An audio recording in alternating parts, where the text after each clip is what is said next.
Hello my house, I'm Athina and I'm grateful that you're here with me today. Today we are going to look at your monthly prediction, and I'm talking about the month of July 2023.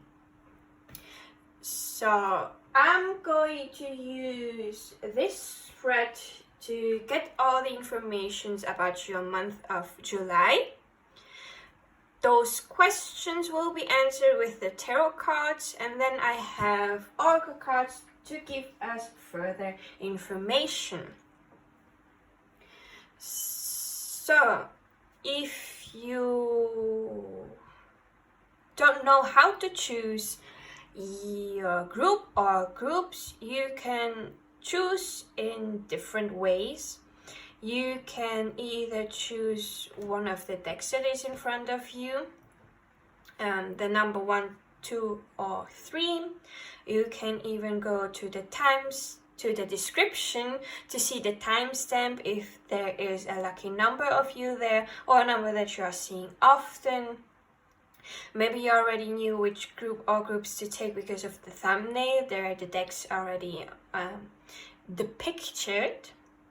You can also choose based on the crystal that I'm going to show you afterwards, or even with the artwork of the decks that I'm going to show shortly after. And I will be leaving you for 1 minute so that you can meditate upon the decks and the crystals and the numbers to see which group or groups you are the most drawn towards, that is calling out to you. And after this minute of meditation, there is going to be a Clairaudiant selection where I'm going to play a different tune on my guitar so that you can choose a note that strikes you the most, or that you resonate with, or that you find calming, or it stands out from the other tunes, however you want it. So now I'm going to introduce you to the decks and the crystals. Pile number 1, you've got the Gentle Heart Tarot. Your random card, so that you can see the artwork, is going to be the 3 of Diamonds, or also known as the 3 of Pentacles. Your crystal is this Angel Aura Quartz.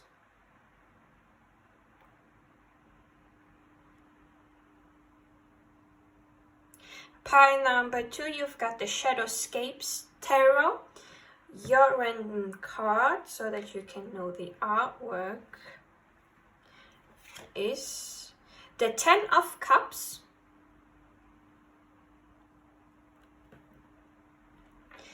Your crystal is this Rose Quartz Angel Wing Pendant.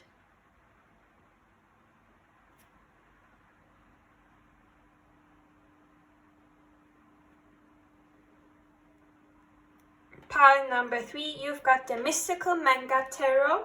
Your random card for the artwork is the 7 of Wands.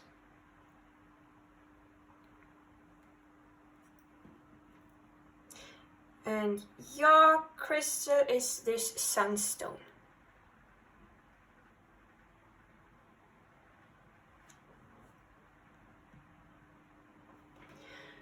So I am going to leave you now for 1 minute with some meditation music so that you can take your time to choose your group or groups, and I will be seeing you at your piles. Bye!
Hello, pile number 1. You chose the Gentle Heart Tarot, the Angel Aura Quartz, the number 1, the tune that you heard, the timestamp that was in the description, and this is going to be your reading. I want to excuse myself right now. If you hear some background noises here in my room, it's probably because of the electric fan. It's too hot to be in the room without the fan.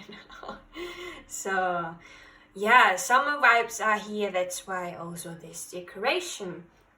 And probably you see the candles swinging like this because of the wind from the electric fan. So yeah.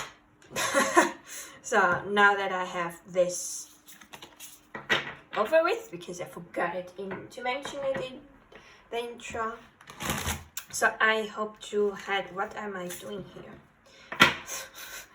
So the heat is making me malfunction. So I hope you had a good month of June.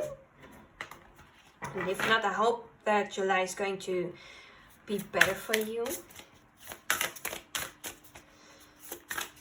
So let's shuffle the cards.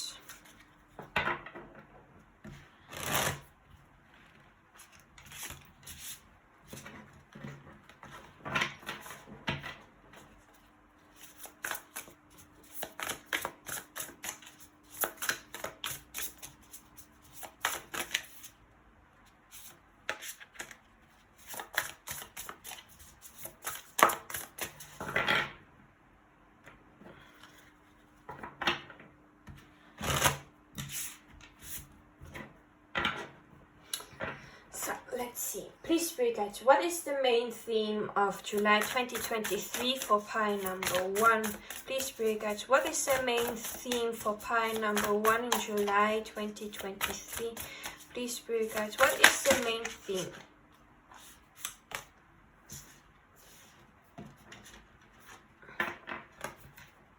Going to take all 3 cards.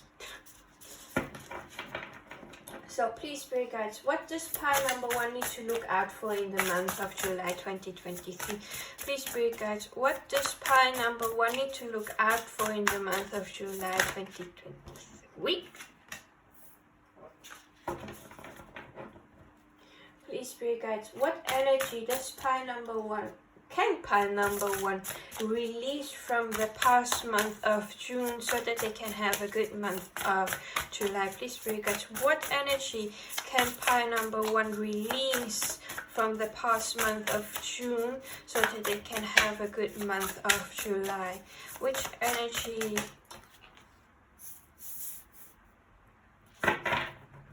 So what energy can pile number 1 embody for them to have a good month of July? Which energy can pile number 1 embody for them to have a good month of July 2023? Please, Spirit Guides, which energy can pile number 1 embody for them to have a good month of July 2023? Please, Spirit Guides,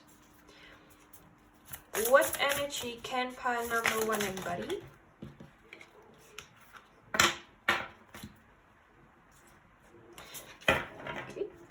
So please, Spirit Guides, what advice do you have for pile number 1? Please, Spirit Guides, what advice do you have? They have a lot to say with that advice. No, what? It's not all the 4 cards for the advice? No, okay. Okay.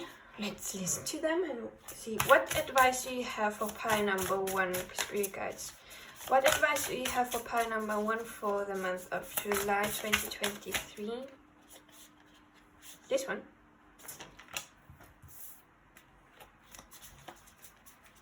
How many more? What advice do you have for pile number 1, Spirit Guides? What advice do you have?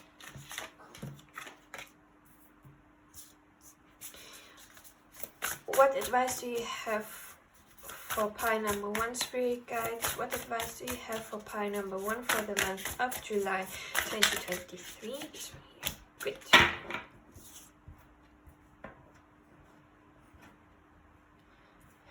So, please spirit guides, what is the possible outcome of the month of July for pile number 1? What possible outcome of the month of July does pile number 1 have? What is the possible outcome of the month of July for pile number 1? Those 3 cards. Good. The back of the deck we have the Knight of Diamonds in reverse, or the Knight of Pentacles in reverse. So let's get started. With the main theme of the month, we have the Page of Swords, the Queen of Swords, and Justice in reverse.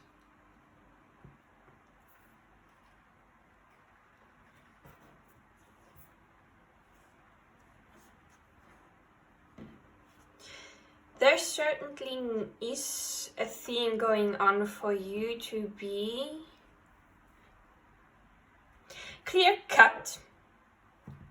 The Queen of Swords, she doesn't take nonsense from anyone.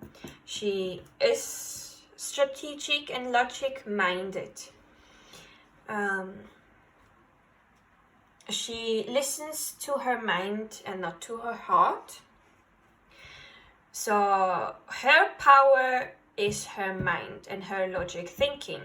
So she doesn't take anyone's bullshit. Meaning she is honest with her communication, and so she wants others to be honest as well. And she knows when someone is not being truthful. And I'm saying this because Justice is a card that talks about truth, about honesty, about balancing laws and so on, but it is in reverse, so there is a dishonesty.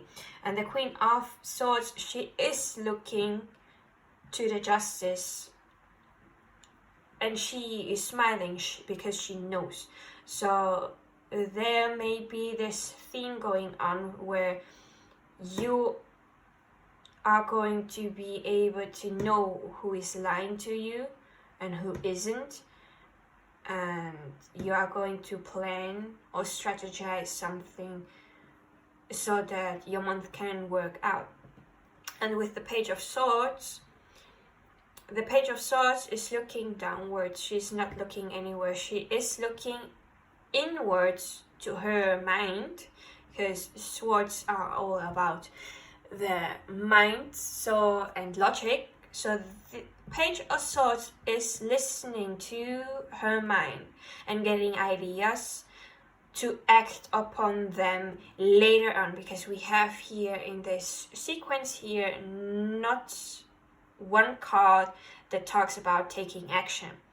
So it's more like strategizing, seeing the truth, or in this case the dishonesty of someone, and just taking this for effect and as information for later on. And also because the Page of Swords, she is holding the sword upwards.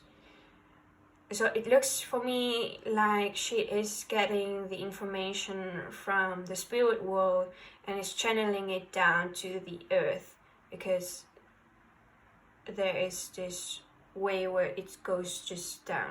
So she channels the ideas through her so that it can come to the physical world here in the 3D. Let me take a sip of water, it's hot. And talking is difficult. So yeah, let's see. What do you need to look out for in the month of July is taking rests. Your mind is going to be probably working 24/7 for the whole month. So be sure that you can rest your mind and not overwork yourself. It doesn't mean that you also should be resting all the time. So there is a need to find the perfect balance between resting and working, planning and strategizing.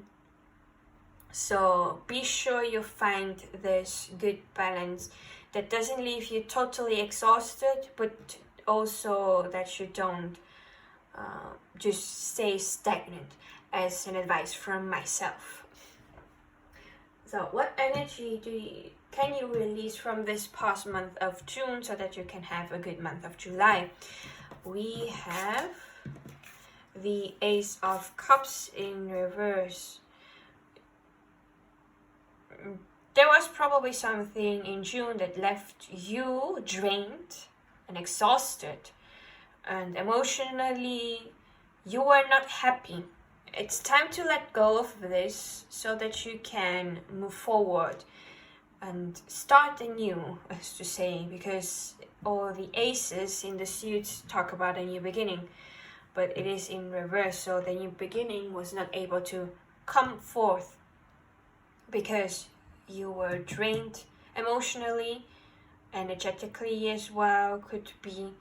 So let go of this. I'm being reminded that to move energy in your body so that it doesn't stay stagnant, it's good to exercise. Whatever your exercise may hold, I like to dance and move my body in different ways. Sometimes I also do workout. I'm probably now a bit more on the dancing side of the spectrum, but sometimes I do workout. When I don't feel any of those two, I do yoga, and when I don't feel that, I just walk around in my apartment because of some allergies around. I cannot go to nature. It's not really bearable for me if I don't take my meds. So walking in nature is my highest recommendation. I can't do this, so I'm waiting my time for when the allergy season is over. So that is how you move your energy again. So then we have, what energy can you embody for you to have a good month of July? We have the Six of Swords, the Four of Cups, and the Fool.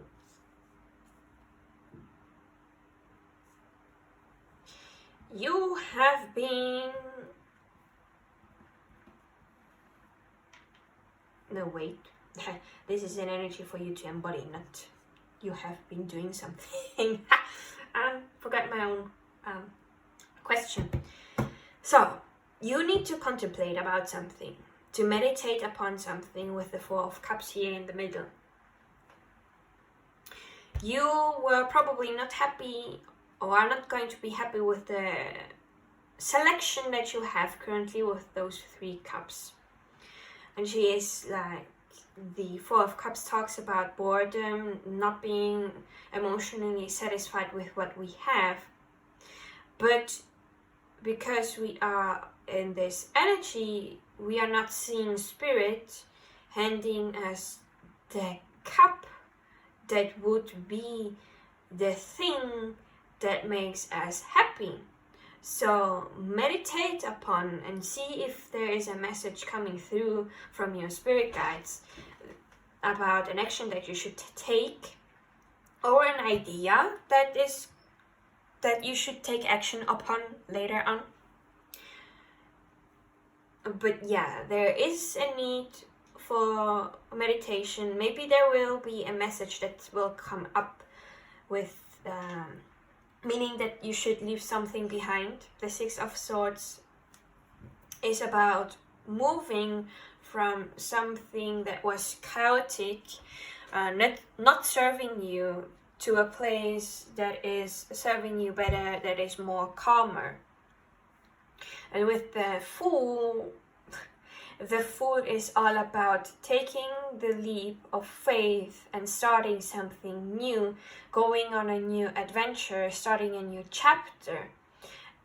But the Fool is a fool because they are starting fresh. They have not any knowledge about this journey, this chapter they will be going on. So they can be quite naive. So just make sure if when you start your journey that you don't believe everything at first glance and contemplate and see or get information to see if what others have said is also the truth. So yeah.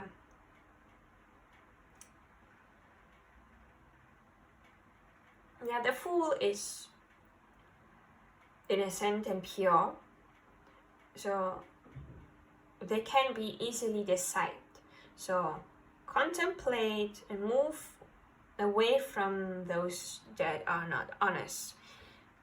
Your spirit guides know who are truthful and who doesn't, so you can ask them for a sign while you're meditating about who is telling the truth and who isn't.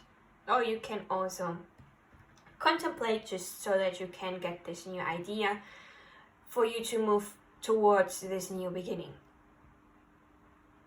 That's it that I have for energies that you can embody. Now, advice from your spirit guides is the Two of Cups in reverse, the Chariot, and the Seven of Swords.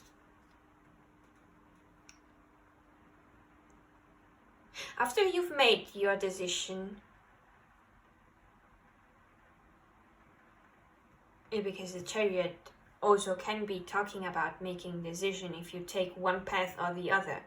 One path is the path of the one you are currently on, so you could say also the past path, and then there is another path that is completely different and moving towards a future that has more success, has more happiness, more emotional fulfillment. So after you've made the decision, start taking action upon this. The Chariot is a force that talks about moving forward, as well as you should know that if you stay the same, you will get the same results. If you want to change something, you should change yourself or your behavior, like your habits, so that you can also change the course to a better ending in the future.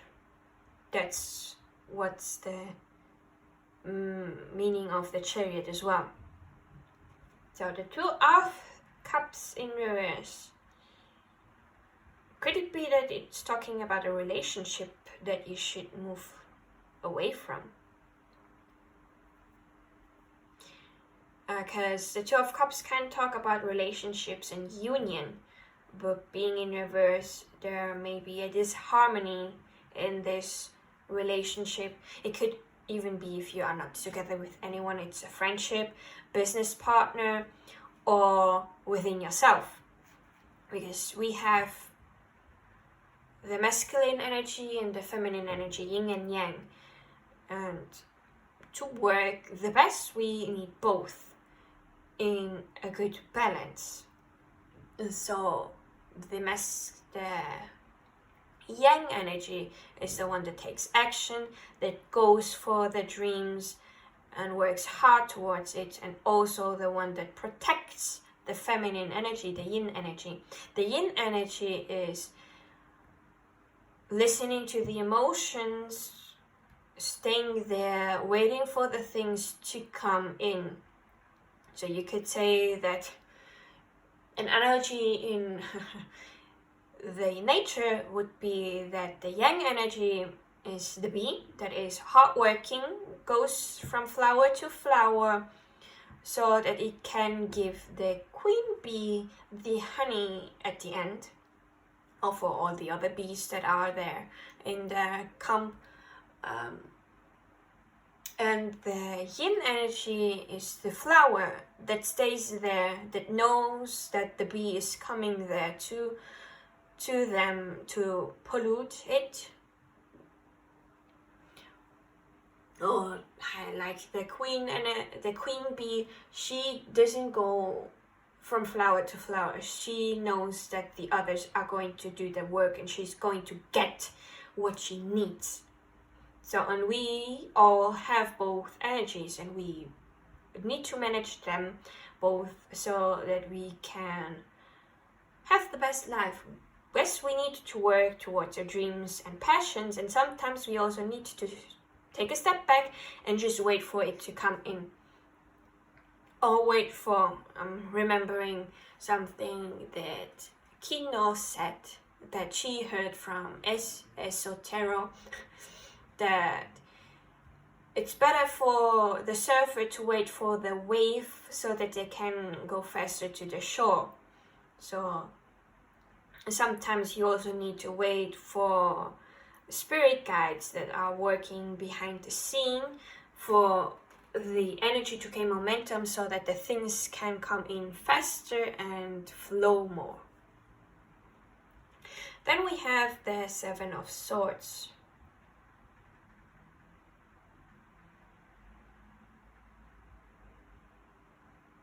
Sorry, I need to look at that one up because I sometimes I'm starting to mix the meaning of the Seven of Swords and the Five of Swords. Why, I don't know. My brain is currently doing funny things, so just let me see if this is what I think it is. So I'm going to read it from the guidebook. Seven of Swords. A lot is going on with you internally as you take into account all angles of the situation at hand. You are determined to remain resourceful and practical in your approach towards life. Trying a new strategy towards overcoming personal or professional challenges may have to be done privately before you can reveal your family what you've been working on. This is especially true if you frequently find that your friends and family cannot quite grasp what future plans you're working on. Their words may discourage you, which is why the only logical way to move forward right now is to follow your heart and let all else fall into place. Well, this was a guidance and advice on its own. I'm not going to say more. So I'm going now to put the cards like this because we had no, not a lot, but still I want to make sure that you can see all the cards. So for the possible outcome of the month of July, we have the Emperor in reverse, the Six of Cups upright, and the Page of Cups in reverse.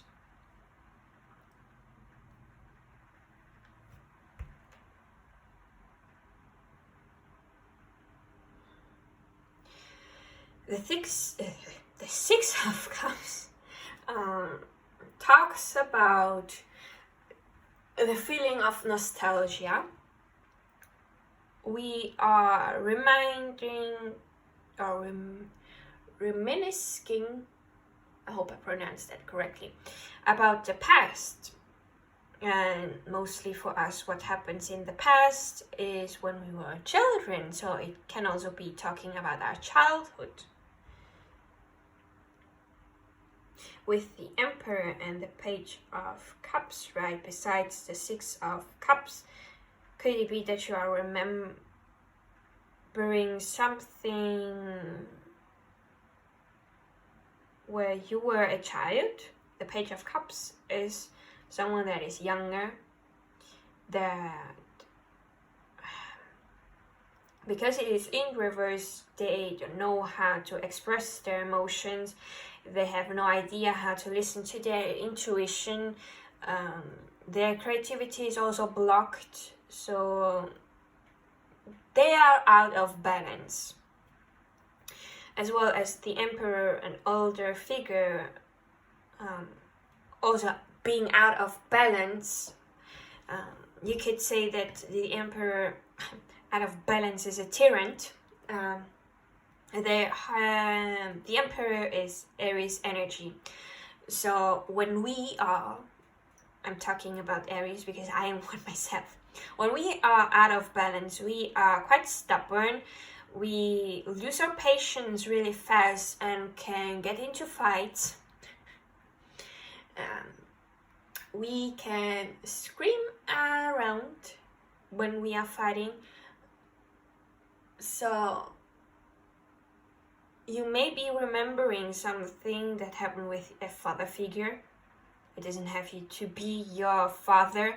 It could be a grandfather. It could be an uncle, a teacher that you as a child may have looked as a father figure. And could it be that they are you healing from this past wound? Is this something that is going to come up for you during the month of July, and you're going to heal from it, or you're going to look back at the past and see it from a different light? Those are the possibilities that I'm seeing with the cards. So take what is for you, or what your current situation entails, because it's for everyone, it's a little bit different. This is a general reading, so the messages are for a lot. So now I'm going to start with the first oracle deck. I'm shuffling it here at the side so that I don't mess this up. You can still see the cards. So please, spirit guides, what else can you say to pile number 1 about their month of July? What other messages do you have for pile number 1 for the month of July 2023? Is something going to happen? What is going to happen to pile number 1 in July 2023? Any advices for pile number 1 for July 2023? What else do you want pile number 1 to know about July 2023? Please, spirit guides. Nothing. Okay. At the back of the deck we have gratitude.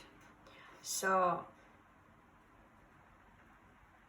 I see this as in being grateful for the things that you have right now.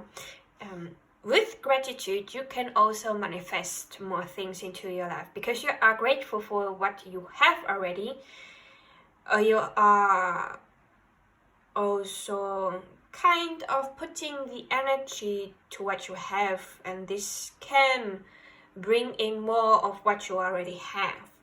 So if you are grateful for your financial situation, your financial situation can be improving. And also with gratitude, your vibration and energy is going to be on a more positive side and more attractive, so that your manifestation can come in, or you can be attractive to other people. Just throwing it out here. So, and your card that you've got was love. Hey, when I was talking about you are attractive to others. But in this deck, love can also be self-love. So give yourself some love this month of July. Be kind towards yourself. Have compassion towards yourself. Don't be too hard on yourself, because the Queen of Swords is logic. She doesn't take any nonsense, so she can also be quite harsh to herself as well, not just to others. So if you feel the need that you should take a day off, be kind towards yourself, speak kindly to you, give yourself the rest that you need. This is all a form of self-love. So, then to the next oracle deck.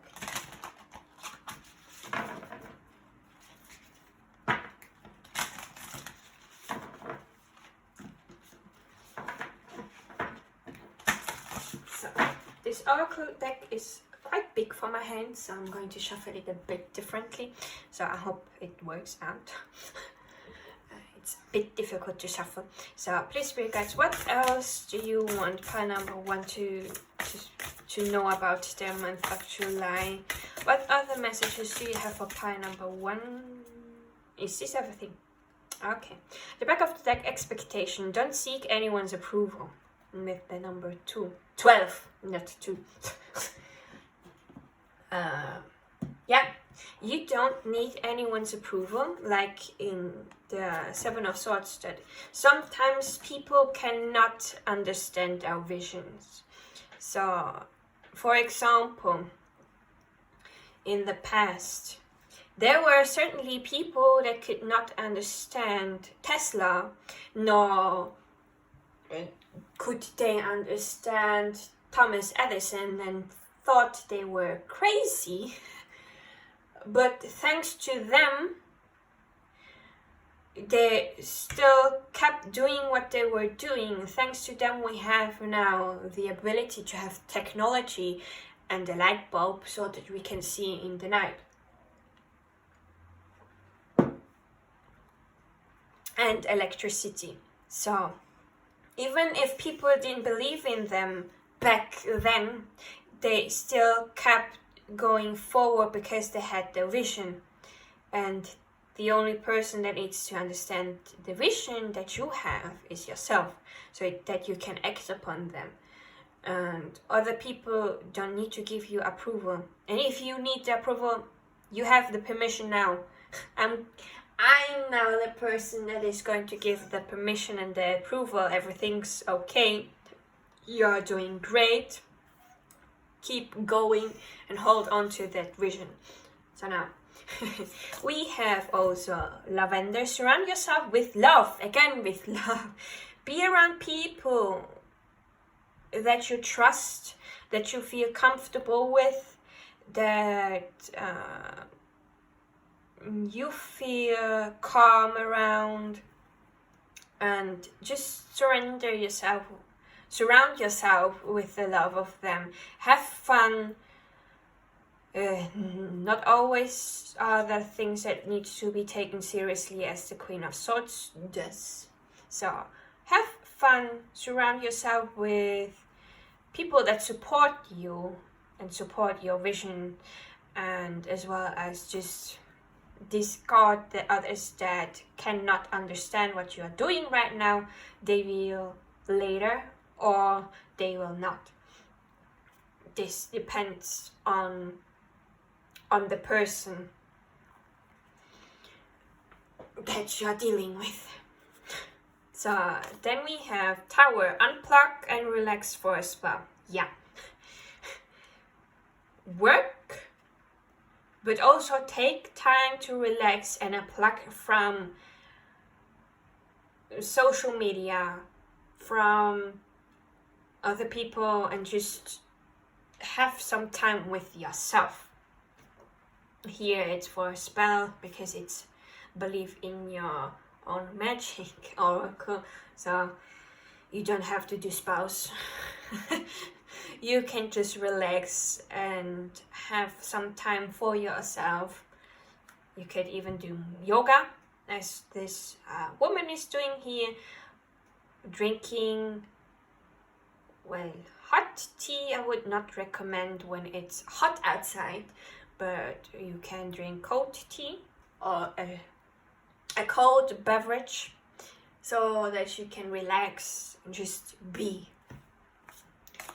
Then we have red forgive, if there is a need for you to forgive someone for something that they have done in the past, then it's an advice for you to forgive them. It's hard, I know. I'm struggling to forgive some things as well in my life. But if I constantly try to see the person that hurt me as a little child that doesn't know how to navigate through life, then it's easier for me to forgive them because they didn't know better. They are just learning how to live life. And it's easier for me to forgive them when they are little children. This is also being applied to you. So if you need to forgive yourself, you can see yourself as this little beautiful child that didn't even know better at that time, that was learning how to navigate through life and how to navigate this situation, so that you can forgive yourself easier. Then we have library. Take control of your own narrative with the number 22. And we have 19, 20, 2. For me, 2 means balance. 3, nurturing. You could say it's like the Empress of tarot. Nurturing, nourishment, resting and knowing that things will come in. Number 10 is a completion of something, so the end of a chapter. That also means the beginning of the chapter. We had 12 with the expectations, that is a 3, so we have double 3s. And we have 22, that's a master number that is not reduced. But I don't know what's the meaning of the number, so sorry. So take control of your own narrative. You have the power on how you narrate your story.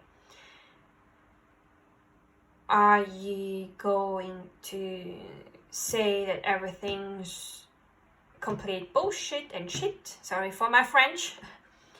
Or are you going to try to see, yeah, it was a difficult situation, but I needed to go through this so that I could grow and evolve as a person. It does sound a little bit better, right? If you say that you went through this difficult time so that you can grow and evolve as a person, than saying that everything's bullshit, everything's shit, and nothing good happens. You see the difference. So you can narrate your own story differently so that you can also be more attractive to the things that you want to come into your life.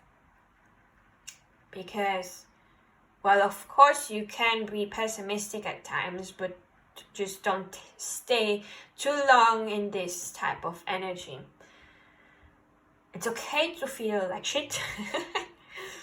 That's life. We need to know how things feel like shit so that we can know when things are feeling like good, happiness, and so on. We need both sides. It's the same side of a coin. So that's life. So we need to feel all the spectrum of emotions. But you can decide on how you talk your story to others to make it a little bit more presentable and a little bit more positive and not too negative. So let's see what else we have with this deck. We have different things.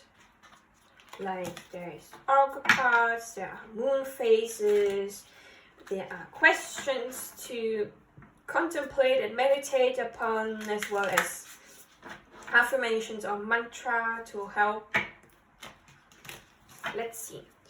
What else do you want pile number 1 to know for July 2023? Anything that would be helpful for pile number 1 for July 2023, please regard. Is there anything that would be helpful for pile number 1 for the July 2023? So I'm going to take those. Sorry. Figuring out.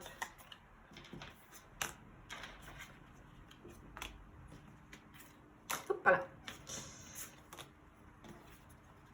So. At the back of the deck we have self-belief, power, knowledge, emotion.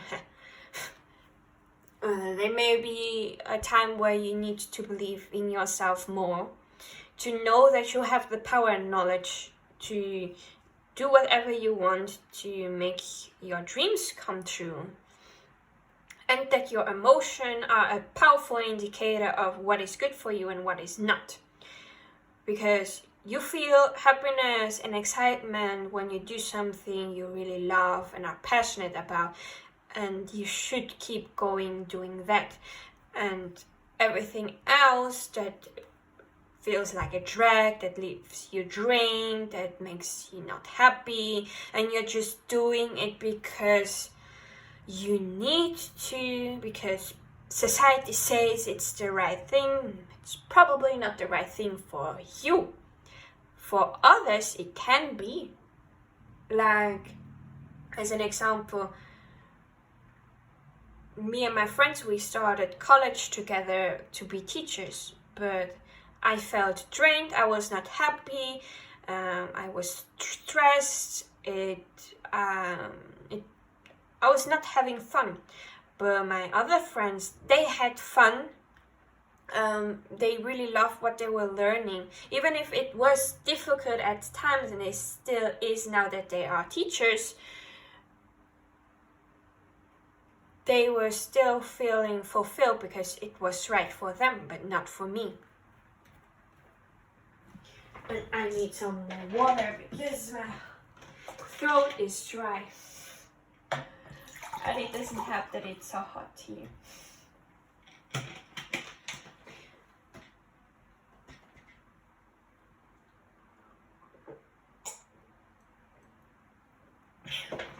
So, now to the cards that came out. We have, this is an action that you can take upon,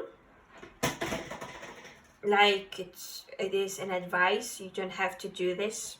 Create a playlist for all your moods. Music can be uplifting and help you to unwind. It can also trigger emotional responses and release memories. We had the memories with the 6 of Cups.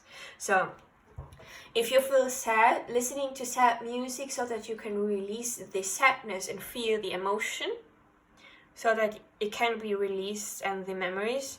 And after that, after the release, you can put in music that is more calming, like, so that you can calm down and find your middle ground again. And if you want to be happy and passionate and uplifting, you can search for music that makes you happy, that really fires you up, so that you can, amplify those moods and emotions as well. But as an advice from myself, don't listen too much to sad music, because you are going to amplify the sadness too. After you've released the emotion, you don't have to stay there anymore.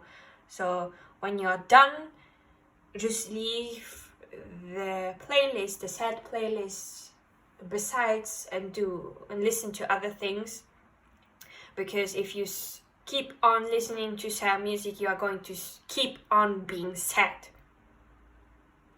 Just so that you know that moderation is key to everything. Then we have sorry, my throat's still dry. I've been talking too much. So another action that you can take upon if you want to, try to laugh every day. Laughing releases endorphins and brings more oxygen and energy into your day. And you just feel better. So then we have also something you can reflect upon. When do I feel most comfortable in my own skin? You can make a journal entry with this, or you can meditate upon this question, or just be aware of this question while you go through your day-to-day life and see when you feel the most comfortable in your own skin. Then we have some more actions that you can take upon. Start each day on a positive note. Set aside time in the morning to set intentions. This will help you to start the day with a clear mind. Yeah, what is the goal for you for this day? What is your goal for tomorrow? And so you have a clear intention and you can start your day working towards this goal or the intention about something. Like for me tomorrow, my goal is to be able to study the languages that I need so that I can enter college next year. I do have to take entrance exams, so I need to learn those languages. So my goal for tomorrow is to learn those 2 languages. And as a bonus, learning my language, my father's language, that is Greek, because I'm not able to speak it. So I do want to be able to at least have the basics down so that I could talk to the family members in Greece or to the people in Greece when I'm there. So this is also a goal, but it's not that important right now than the entrance exam for my college. And then we have gratitude. You've got gratitude twice, pie number 1. So it's really important that you fill your month of July with gratitude, even for the smallest things, even if things were not working out as you hope to be grateful for it's not working out because it was a redirection to another path that is better, and you're going to see this just later. So gratitude, be thankful, show appreciation, and be kind towards yourself as well. Then we have dreamer, visionary, goals, romantic. So hold on to your vision. Keep moving towards the goals that you have so that your dreams can come true. And if you want to have a romantic night with your special someone, why don't you plan it?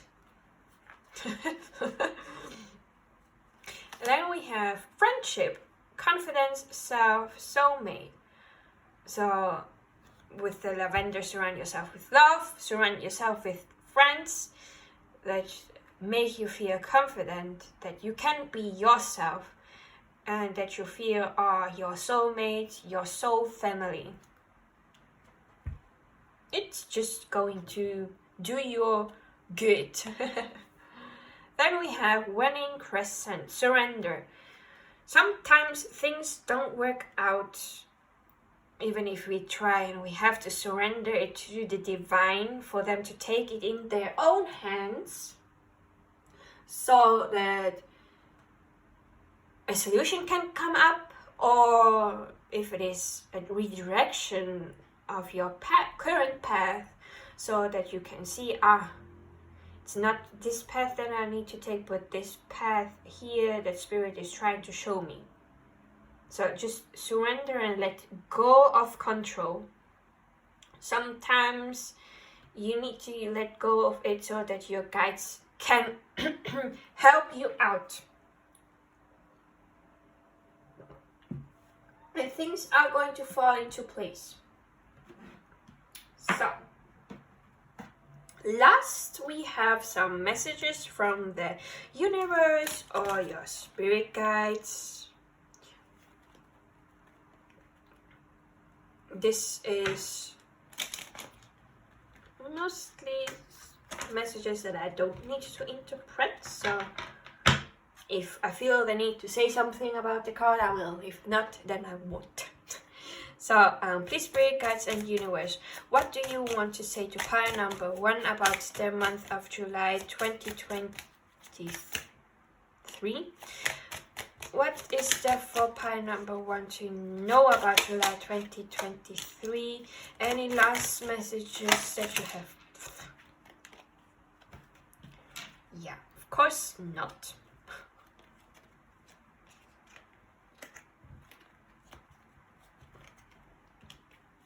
Going to take the ones that flipped over.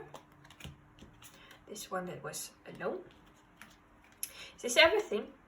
No, okay. What else do you have for pile number 1 about their month of July? Is there any last message that you have for pile number 1? Any last message for pile number 1 about July 2023? No, okay. So, at the back of the deck we have no limitations. You are a celestial being with unlimited potential. There is much for you to share. You have unlimited potential and there are things that you can share with others.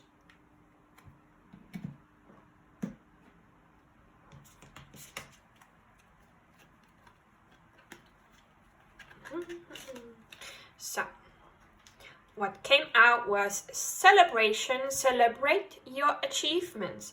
You truly are a gift to the universe. Choice. By staying conscious in your thoughts, you guide your journey in the direction of choice. Free will. You have the choice how you want your life to go. Release, again we have release. Release anything that keeps you from your path of authenticity. Inner alchemy. Inner alchemy is achieved when you react to fear with love and kindness. Guidance, you are not alone. You are guided by masters and teachers of the highest realms. Gaia, connect to the pulse of Mother Earth. She will guide you through this time of change. I did mention something about going to nature, about changing energies and stuff, so we have go and connecting to Mother Earth again. Maybe you should do this if you feel the need and the call to. So, hi pile number 1. As I was trying to clear your cards, this card fell out, and I felt called to say this to you and show it because you got the surrender with the winning crescent. Surrender, you need to control the outcome. Just be with life in this present moment. So, side note. I'm sorry that you could not see me shuffling, but I felt like, yeah, you need this. So now I'm going to say bye. This is everything that I have for you, pile number 1. I hope that this was helpful. I hope that you like it. I wish you a beautiful month of July. Thank you for sticking with me till the end, and I will be seeing you in my next video. Bye! Hi pile number 2. You chose the Shadowscapes Tarot. the rose quartz angel pendant, the number 2, the tune that you heard, and this is going to be your reading. You may notice that it is a little bit darker. I shut off the table lamp because you wouldn't be able to see the cards because it glares. So I thought, yeah, let's make it a little bit darker so that you can see the cards still. And now let's start. You may notice that the setup looks a little bit different than in the intro. That's because I'm filming you the day after I filmed the intro. It was afternoon when I was filming yesterday, and it was too hot in my room, so I could not concentrate at all. I thought, yeah, let's move the filming a bit sooner so that it doesn't get too hot in here. But I have to say it's still warm. Summer's here. So I'm going to shuffle your cards. And then we're going to start with the spread.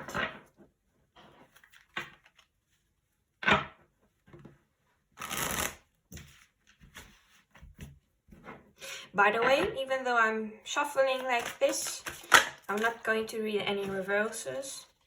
This deck doesn't have reversed meaning, so I'm going to honor the artist that did it like this, and I'm going to do it like this as well.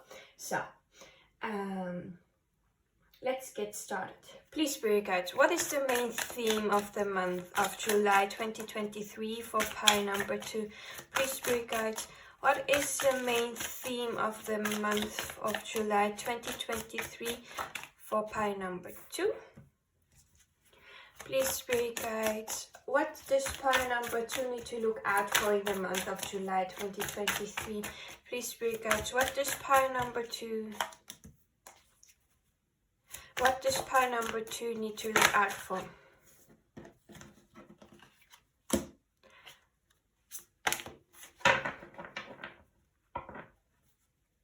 Please, Spirit Guides, what energy can pile number 2 release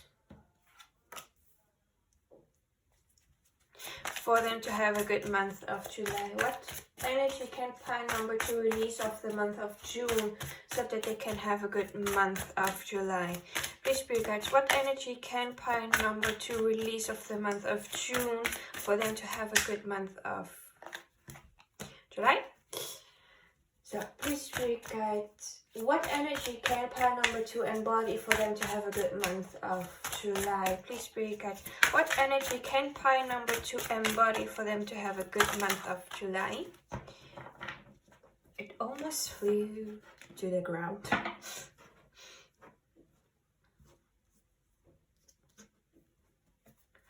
Please, Spirit Guides, what advice do you have for pile number 2 for the month of July 2023?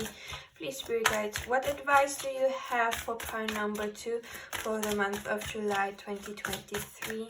Please, Spirit Guides, what advice do you have for pile number 2 for the month of July?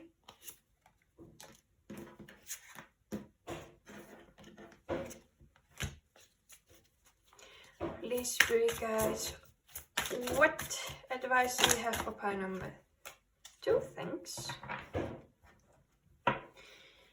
So, please, Spirit Guides, what is the possible outcome of the month of July for pile number 2? Please, Spirit Guides, what is the possible outcome of the month of July for pile number 2? Good. At the back of the deck, we have the 6 of Pentacles. If I feel the need to talk about the 6 of Pentacles, I will. If not, then I will not. So, let's see. Pile number 2, your theme of the month is going to be judgment. So, judgment is all about in the Fool's journey, because the major arcana is also called the Fool's Journey. We start with the Fool, the number 0, and the Fool journeys throughout every major arcana, because those are all big events in our lives that happen for us to learn something and for us to go through, to see ourselves in a different light, to learn. And here in Judgment, the Fool has learned that it makes no sense to judge others, because they are going through life as well. So the shit that, sorry for my French, the shit that the Fool has gone through, everyone goes through it as well. So the Fool learns to not judge others. So you may be learning this month of July to not judge others. Then there is also the meaning of the angel. In the Rider-Waite-Smith deck, there is an angel. And here we have something that resembles an angel too. And this angel is playing on a trumpet and is calling those souls that went through the transformation of the Fool's journey up. They are hearing the calling. It's now time for them to step out and be their authentic selves, because they are quite naked here. And when people on the cards, mostly in the major arcana, if they are naked, it symbolizes that they are showing their authentic true self, the most inner self of them. And so being here in the Judgment, it is now time for you to show the world your authentic self as well. So the month of July, you may be hearing a calling for you to do something that is part of your authentic self, as well as you are probably learning not to judge others, because they all are going through life as well, and they also have their shitty days and hard lessons to learn, as we all have, just that some navigate it better than others. Not saying that those that navigate better are better person, no. We all just chose different paths to walk, so we should not judge anyone else that is walking a different path if it's not similar to ours.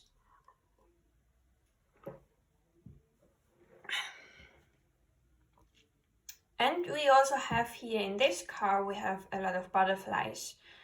So butterflies symbolizes change and transformation. So it could be that this month of July, there's going to be a lot of changes and a lot of transformations, either within yourself or also out of yourself. So let's say, for example, you've worked on your inner self and change your inner world, and this will also reflect to the outer world.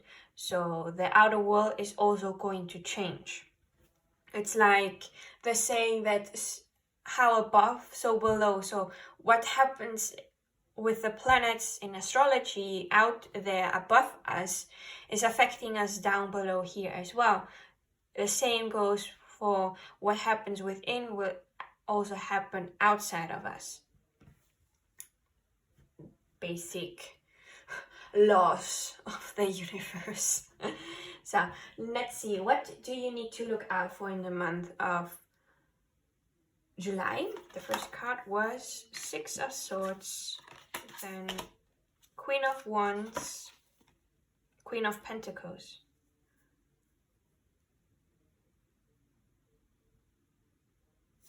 I'm hearing that the Six of Swords should be in the middle.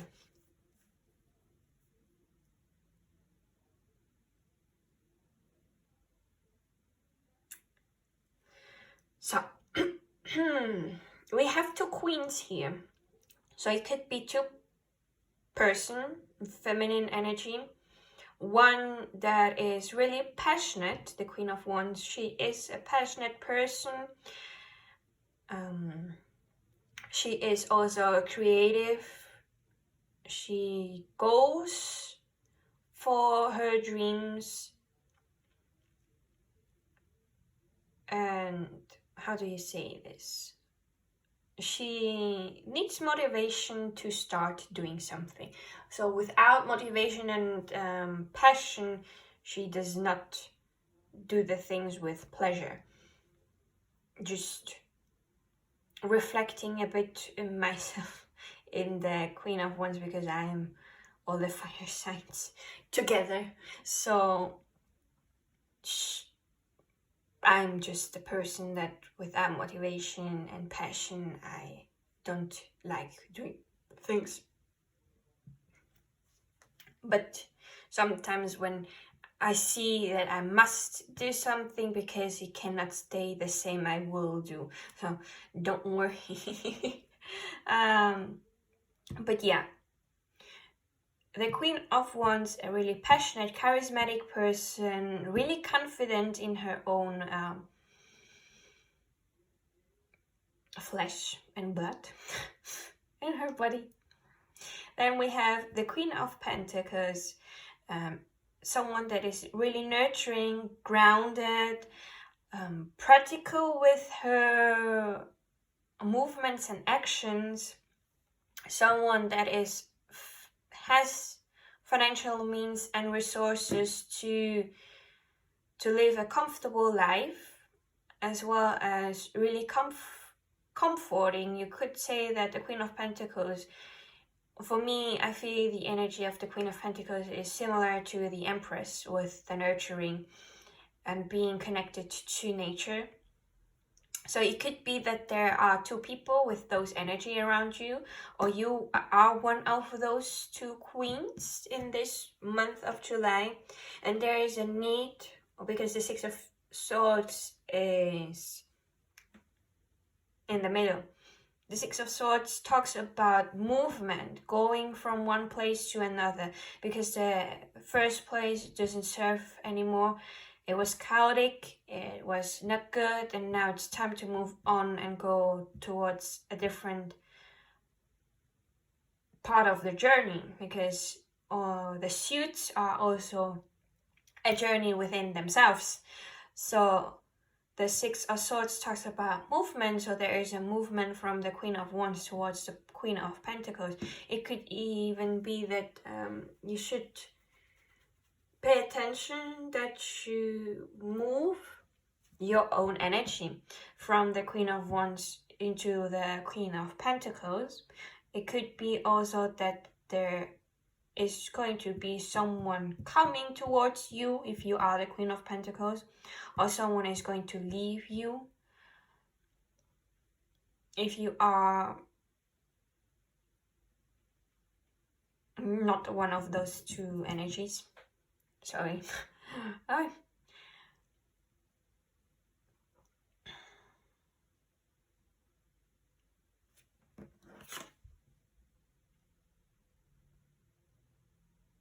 It could be that the Queen of Wands, you or someone in your life, plays an instrument, because the Queen of Wands here, she's playing the harp. It could be that someone plays the harp. If not the harp, another instrument with strings like violin, viola. Now I don't know how the others are called in English, I'm sorry. The guitar is also a string instrument. I, for example, play the guitar. You may have heard the meditation music. That's me playing the guitar. And the tune for the Clairaudiant selection is also me. So, yeah. Just look out for this movement that is happening here. I don't know why you should look out for this, but pay attention to it. So what energy of this month of June can you release so that you can have a good month of July, the 5 of Swords, the 9 of Swords, and the 8 of Pentacles.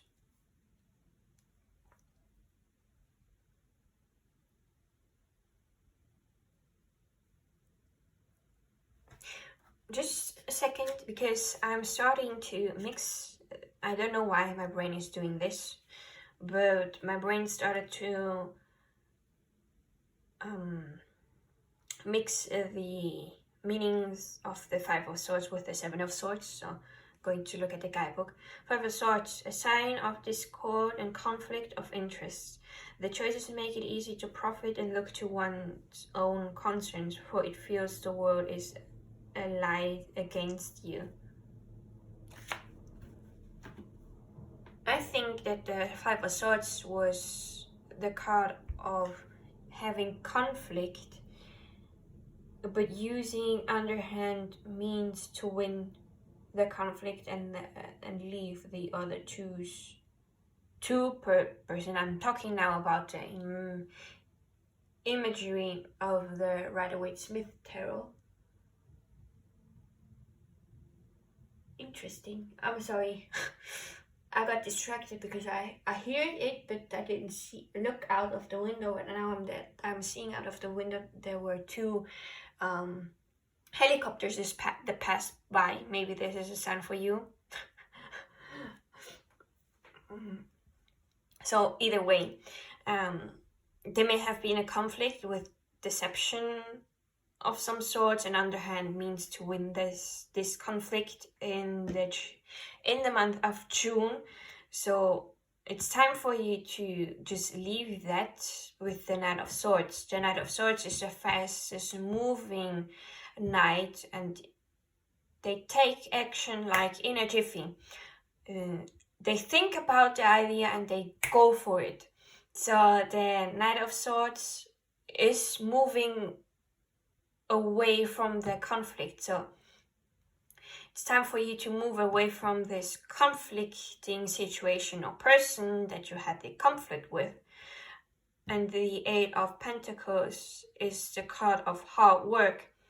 We see here the spider. The spider is making this web alone. So it takes a lot of time for a spider to make a web, and it's perfect, the web. How they designed it, it's really interesting, because there are strings on the web that are made of something special, where if a fly or any other insects fly towards it, they are going to get stuck because there is some sort of glue. But there are also some parts of this web that there are no glue, and the spider is the only animal that knows where there is glue and where not. So the spider walks on the strings that has no glue, so that the spider doesn't get stuck, because the spider worked so hard towards this thing and had a strategy on how to make this, that they know everything and they have perfected their craft so that they can catch the insects for them to eat, because spiders eat insects so that they can survive. So they mastered the webbing of this web. But it takes a lot of time and hard work. I don't know how long it takes for a spider to make one big thing like this, but it's a lot of work, and all this string comes from within the spider. You have to believe me. It is really interesting, just that I have a little bit of a spider fear, so I try to not get close to spiders. So yeah, they are fascinating, but only from a distance for myself. But yeah, there is the need for you to release this conflict, move towards hard working on yourself or on your project. Then energy for you to embody so that you have a good month of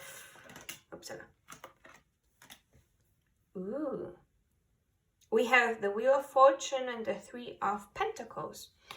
So the Wheel of Fortune talks about there's a turning point in your life. It could be for the better or for the worse, depending on where you're standing. If recently your life has just been chaotic, not going well, you hit rock bottom, know that this is going to be over. You hit rock bottom, you were on top, you fell down on the wheel, and now you are going to get up again to the top, so things are going to get better. And if you have been walking on sunshine, everything's have been okay and comfortable, it may come now to a point where it's going to turn a bit difficult for challenges to come up, so that you can learn and evolve from those challenges.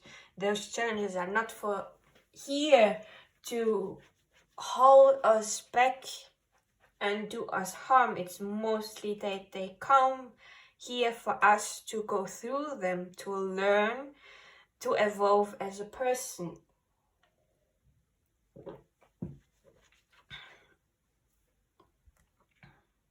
And there is also the Three of Pentacles. The Three of Pentacles is about teamwork. You work on a project not alone but with someone else, like here. This person is painting something on this wall, but they may be too small and they are not able to get up to the certain height, and so this person is helping them out so that they can do this project together. So accept help when you feel like you cannot do this alone anymore, and you know someone that has already some sort of experiences with the certain thing that you are doing, or you can search for someone that is willing to help you navigate through the projects that you are thinking of doing in July. So there is going to be a turning point, and you should be open for help from outside sources like friends, family, could be teacher, mentors. It could even be letting you receive help from your spirit guides, from your ancestors, whatever you work with or believe in, angels, and so on. So it doesn't have to be a physical person to help you. It could even be the universe that wants to help you out. Just throwing everything out because it's different for everyone. So advice for the month of July, we have the King of Cups, the Four of Wands, and the Ace of Swords.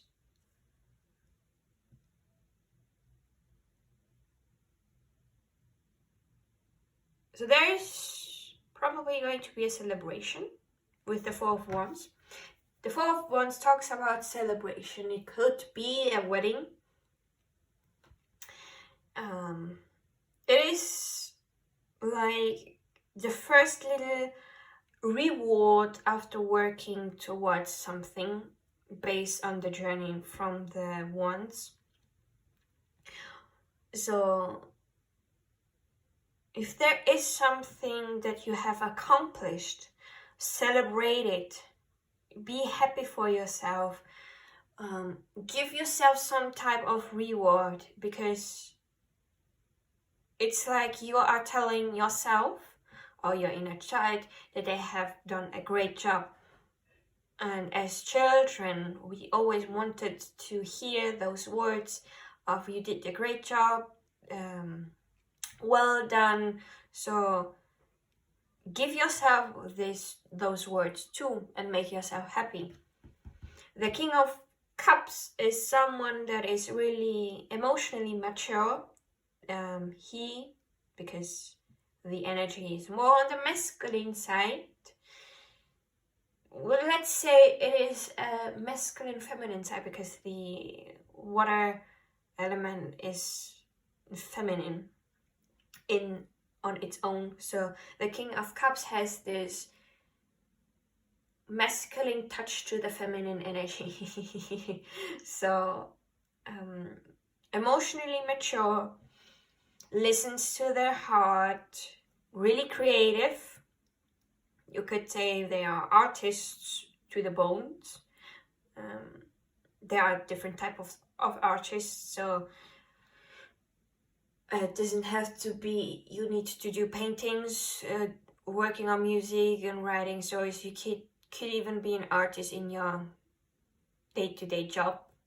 Like you find creative solutions to certain problems. This on its own can be called art. And listening to the intuition is also something really important for the King of Cups. So looking at this, when we go from the King of Cups towards the Ace of Swords, listening to your emotions, to your intuitions, to your heart, being able to express your emotions as well. That is something the King of Cups does well too.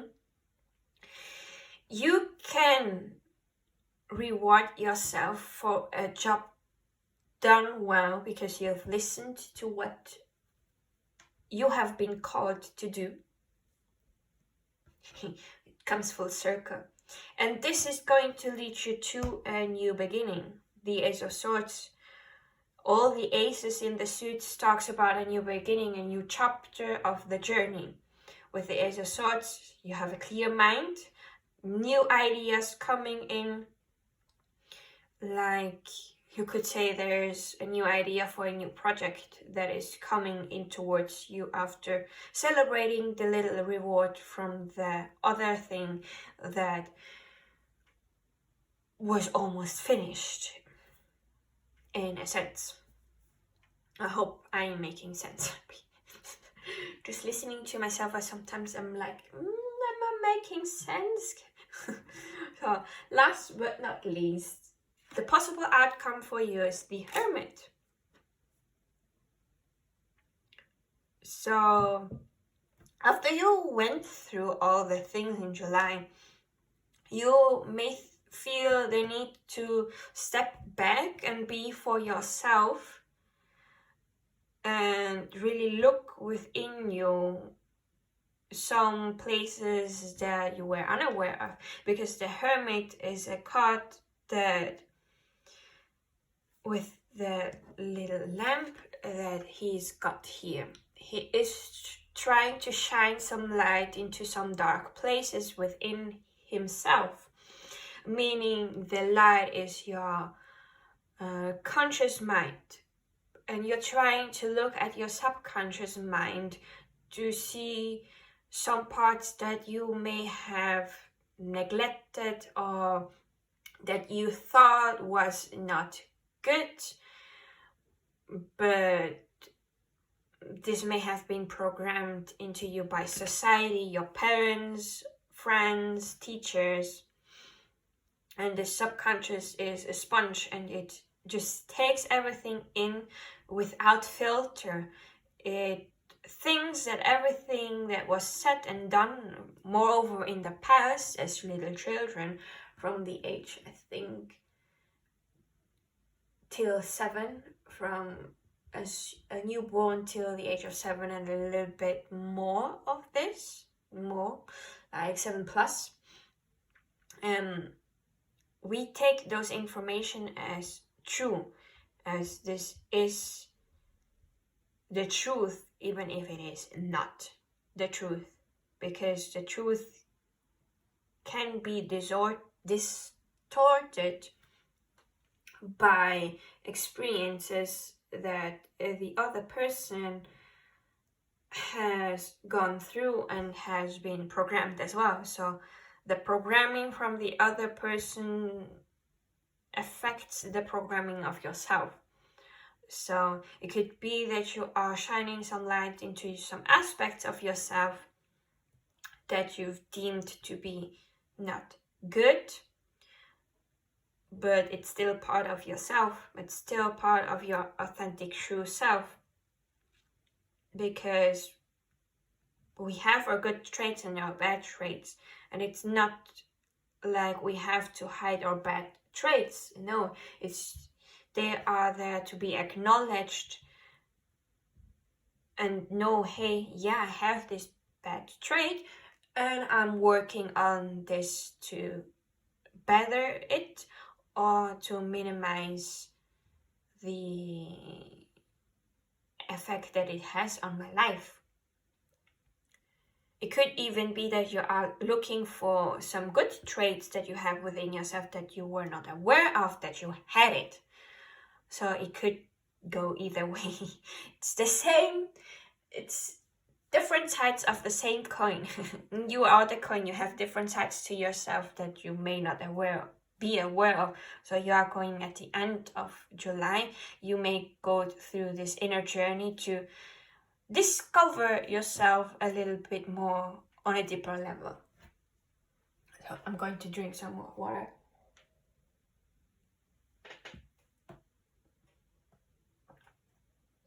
And shuffle the first oracle deck to get some more informations about July 2023. Sorry.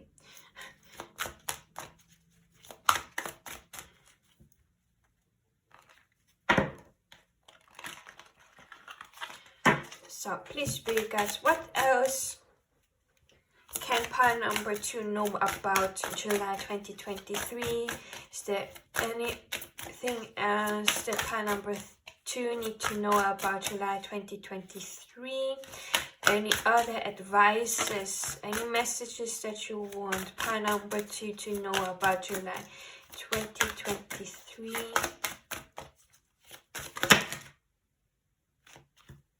That was a mistake of my shuffling. I just let go of the cards. If they are meant to come out, they will come out again. So please read, guys, is there any other information for pile number 2 about the July 2023 that they should know of? Any other advices for pile number 2 about July 2023? Any other messages that pile number 2 should know about July 2023? No, okay. And so at the back of that we have loss. So this is a deck that is new to me. So I don't know all the meanings of all the cards. So my guidebook is going to be my friend. So I hope you can be with me till I learn all the meanings. Loss. You are a dragon rider, a warrior of light. You have been placed here on earth to fight for a better world. We, the light-filled warriors of Lady Gaia, Mother Earth also, and the beings that live on earth, love this world. We stand up for love and light because they are wonderful, and yet they could be lost deep within us. We have the knowledge that we are ready to connect once again with the power of dragons and unicorns. It is in our nature to protect and preserve. Be aware that all earth is a paradise to be reconquered with your help. Focus on what is valuable, on what could be lost, on love, on wonderful and divine creation, and on the natural world here on earth.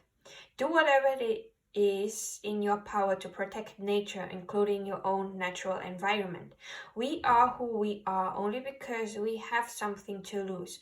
We warriors of light, dragon riders, unicorns, souls, sorcerers, and priestesses. Our belief is our sword, our love is our shield. We are the guardians of this world. Call your dragon and join with it, entering the service of love. Quite interesting, the meaning of this card. A bit speechless. I was not expecting this kind of message. Yeah. Let's go to see what cards you've got. Fingers. We have peace and a decision. Well, with this combination, I can see that you have the power to make a decision for you to find peace within yourself and within your environment. So if peace is something important for you, you have the power to make decisions so that you can maintain this peace with yourself, with others. So there's that, and there is also with decision coming through that there may be a time on July where you are needing to do and make a decision. So your advice that Spirit had for you was the King of Cups. Listen to your heart, your intuition, to your emotion, so that you can make the decision that will lead you to the happiness and the peace that you are searching for. That was everything. Next oracle deck. Sometimes straightforward to the point is all we need with the cards. So this deck is a little bit big for my hand, so I'm going to struggle a little bit with the shuffling. Be with me. So please, Spirit guides, what else can pile number 2 know about July 2023? What else is happening for pile number 2 in July 2023? What advice do you have for pile number 2, Spirit guides, for the July 2023? Is this everything? Yep. At the back of the deck we have Lighthouse. Don't doubt your worth. You are worthy of feeling good. I mixed my, because I have an affirmations in plural. I have affirmations for the month. And one of my affirmations for the month of June was, I believe I am worthy of feeling good. So you are worthy of everything that you desire and to have. Don't doubt it. If someone said that you are not worth it, they are mistaken. That's not true. You are worth it. You would not say to a little baby that was born right 5 seconds ago and say to them, you're not worth it, right? You love the little being that came out, and you are a little being as well. Within yourself, you have a little child. And this child was born worthy already and was born loved by the spirit world and by people around them. If you went through some things where you hadn't have people around you that loved you, then I can say for sure that you are going to find the people that will love you unconditionally. You have not met everyone you are meant to meet yet. They're still coming. The journey is still long. So you are worth every single piece of yourself. You are beautiful, you are wonderful, and you are lovely. And I can say this because I am an empath and I can read your energy, and your energy I don't feel uncomfortable. I feel comfortable. And when I feel comfortable, I talk a lot. And I really get passionate towards this type of thing, because it was something that I am working on myself, that I have went through myself, of feeling unworthy, of hating myself, of not being confident in myself. So I know what I'm talking about. So if you can trust me with saying that you are worthy, that you are beautiful, that you are lovable, and that you are a powerhouse, really, you have such wonderful powers in you that you may not see. So don't doubt your worth. You can work towards it with affirmations, with meditations, and with small steps towards healing. It doesn't have to be, well, tomorrow I'm going to be worthy. No, it takes time. It's a journey. I started my journey in 2020 and I'm still in the midst of it. It is getting better. I'm feeling more love towards myself. I have more confidence in myself, but sometimes I'm still doubting myself. But that's okay. I'm still not over the journey. There's still a lot of things to unpack, but not now. Now I'm doing a little pause on the shadow work, because 2020 I was like a mad woman doing a lot of things, and still continue to do a lot of things throughout the other years till now. So I deserve some pause. So what others read, forgive. Pie number 1 got this one as well. So looks like the month of July is the month of forgiveness. Let me drink some more water.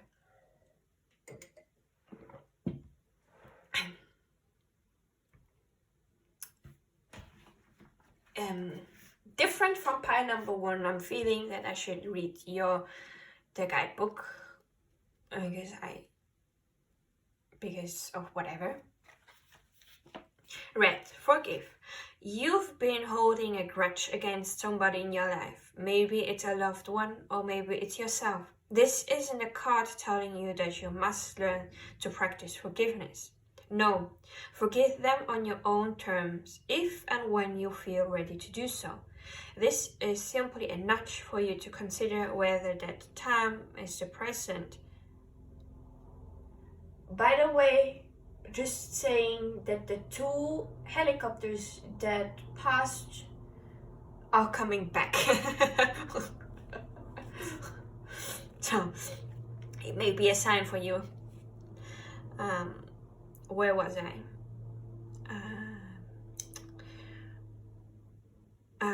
When you feel ready to do so, this is simply a nudge for you to consider whether that time is the present. Don't let forgiveness feel like an obligation, but like a shiny red hope that gets you through your sleepless late nights. Now that's beautiful. And as well as, if you struggle to forgive yourself and others, I have heard this from Rebecca Campbell, that she said she had a hard time forgiving others, and what helped her was imagining that other person as a little child. Because when a little child makes a mistake, we don't hold a grudge towards them, because they are young, they don't know better. And we too, we are young, we don't know better. Even if we are adults, we have the part of our inner child that is young, that doesn't know better. We are living this life. Well, for some it's the first life that we are living. For others, we have been here some times ago. But most of the time we don't remember our past lives. So even if we went through the thing already in a past life, we have forgotten all the memories. So we are going through it the first time again. Sometimes it's easier to navigate through it because we already went through it and also remembers certain parts of it. So it can get easier. but sometimes it doesn't. So seeing us and others as little children that doesn't know better, because we are all struggling to find out how to live life, then maybe it's a little bit easier to be able to forgive, of course, when you are ready for it to do so. Then we have raindrops. Take a chance on them. I don't know what this card means. I've got a bunch of new cards in April, May. And I have not been able to learn all the meanings. I also took some break on reading for myself, so that's why it's a little bit harder with the meanings. Take a chance on them. If anyone has a reason to keep their guard up, it's you. People have been known to mistreat you, and like any rational person, you finally got tired of it, went back inside, locked the door. But you weren't supposed to stay out of the rain forever. No matter how terrifying the prospect may seem, you need to put yourself out there again. Whoever it is you're thinking of, they can be trusted to walk with you through the storm. Looks like there probably may be someone coming into your life on July, or someone that you have in mind that you are debating on if you can trust them or not. Maybe take a chance on them, because as I said before, you didn't have met all the people that are going to love you yet. So if you stay behind closed doors, you are never going to meet them, the people that are your tribe, that are going to make you feel comfortable. So we need to be brave to step out again and meet new people. For example, I am from nature I am introverted, but depending on who I'm around, I can switch up and be extroverted. Let's say I am more of an ambivert. So with people that I'm comfortable with, that I just vibe with, I'm this extroverted person that talks a lot, that listens as well. And we have fun, I joke around, I love bad jokes, so I sometimes make them too. And sometimes it's not funny for the other person, but I'm having a blast. So I'm my own best friend, so I laugh upon my own jokes.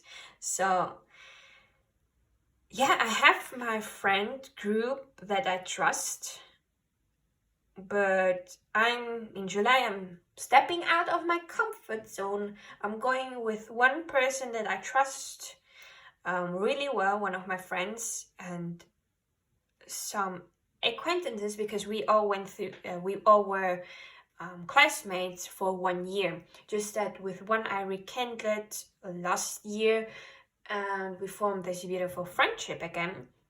And those other two people that are also friends with her, I know them, and I don't feel like the connection that I have with this other friend, but I know they are good people and it's fun to be around them.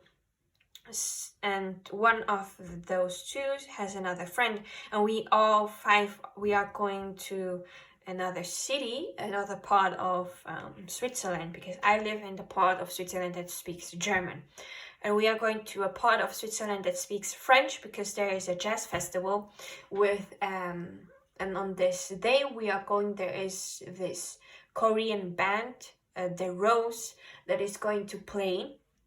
And they already went to the concert of them this year, and they are coming back. And my friend asked me if I wanted to go with them.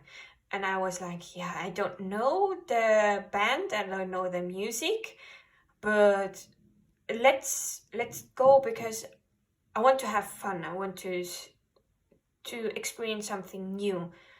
So I've pushed myself and have been courageous enough to take a step towards them to see, hey, maybe I can find a new friend. And have fun with them. So why not take the chance on them as well? Pie number 2. You never know how much fun you could have till you get the courage to walk the path towards them. So now, last card but not least, Mirror. Treat your body like the palace it is. I'm going to read that one out of the guidebook too. It's not something I have got myself or for any other readings up to date. Mirror, treat your body like the palace it is. You've been feeling self-conscious as of late, but the answer isn't to change anything about yourself. The answer is to learn to love the body you've been given. Avoid those crash diets, that extreme exercise, or any other unhealthy behavior. Take strides toward a healthy mindset that accepts yourself as you are, not what you feel pressured to be. I'm going to repeat this one last part. Not what you feel pressured to be. Don't listen to anybody else that says, hey, you need to be like this. No, you don't have to. You have been granted this body by the universe for a reason. So the societal things about what beauty is just flat out bullshit. Because yeah, it's going to be cliche, but the most important thing is not your outer appearance but your inner world. So if you are a beautiful person within in your heart, you are going to be a beautiful person outside as well. Even if it doesn't meet the standard of society, that society has no clue about healthy things because society has been corrupted and been programmed as well. So society needs to learn this too, that whatever body you have, it is beautiful. The functions it has. Do you know how hard the body works for you to be alive? It is working constantly. Even if you are sleeping, it's still working a lot for you to be able to be here on earth. This is a blessing. This is a present that we received. This is a unique body. For example, I hated myself and I never found myself beautiful. And I was really self-conscious because I have, if you can see, I have really hairy arms. That's because of my genetics. I'm half Greek and half Brazilian.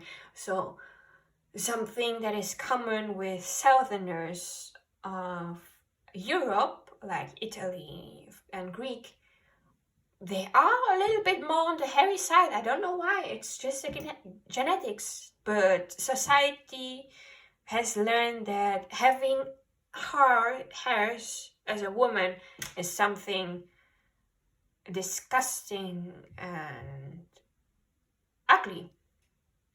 And I have seen little children that were younger of me looking at my arms and being like totally weirded out because they've learned that this was not normal. But it is plenty of normal. It's my body, and throughout the journey of my self-love, I started to love myself and not mind my hair, because they are now my indicators of when I get goosebumps. Because goosebumps are for me sometimes a confirmation about the message that I have received, that this is true. So without the hair, I would not see my goosebumps visually. I would feel it, but I would not see it visually. So it is now a part of my confirmation. And now I love them and I don't find them ugly at all. It's just who I am. This is my body that I received, and those hair has also some type of function that I don't know of, but I started to treat myself better and not be conscious of. So it takes time to get to the point I am now. It was not from yesterday that I started to love my body. It is a constant process that I've been going through since 2020. At that time, the first time I found myself beautiful in a dress. Then later on, I found out that I have beautiful legs. And so I'm continuing to finding new things about myself that are beautiful. It just takes time. So, next oracle deck. I've been talking too much. Again. So, please, spirit guides, what else can you tell pile number 2 about the month of July? Any other advices that you have for pile number 2 for July 2023? Anything that would be helpful for pile number 2 for July 2023? Please, spirit guides, can you share any last messages for pile number 2 with this deck, or anything that would be helpful for them for the month? No, okay.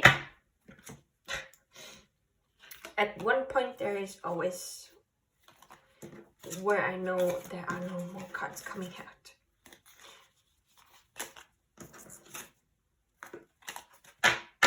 So, at the back of the deck we have an action that you can take upon if you feel that it is something that could help you. Start each day on a positive note. Set aside time in the morning to set intention. This will help you to start the day with a clear mind. So if you have a certain goal, a certain intention for the day, set them so that you have a clear mind on what you want to do for the day, or what you want to have accomplished for the day. And then give yourself the reward if you have accomplished it. You don't have to be productivity 24/7. Take some rest as well. But give you little rewards for little steps that you have taken. Like, for example, one little reward that I give myself if I have done something that I set my intentions in is to just relax and not feel guilty if I watch Netflix or an anime or reading mangas or manhwas. Because I've worked and now I can rest and do something that I like to do. So the same goes for you. So I saw that there was, I want to start with this one first because I saw it when I was picking it up. It's a little mantra, a little affirmation.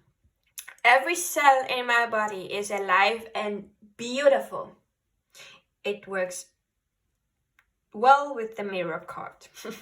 So that's why I wanted to say it first. Then we have any other affirmation. I will let the negative emotions happen and then allow them to wash away. Yeah, feel the negative emotions. Don't hide them. Don't bottle them up. From experiences, cannot recommend this. It doesn't feel good. So let it happen. Let yourself feel it. Because by feeling it, by acknowledging it, you are releasing it at the same time, and you will not feel this again. It will not come up again. You will have released it already. So you are also letting it wash away. Then we have one more affirmations. I will have a good day because it's my choice. You have the choice to make a day good or bad by saying, hey, it was a good day. Even though there were some struggles, those struggles helped me learn something, to help me evolve something, to better my skills. And if you find it too hard to be too positive, you can say, it was a neutral day. It was not bad, it wasn't good. And start with this and then move towards positivity. Then we have positivity. That one I didn't know that was there. I swear I didn't see this one. Positivity, success, wellness, focus. So with the Force of Wands, there is going to be success.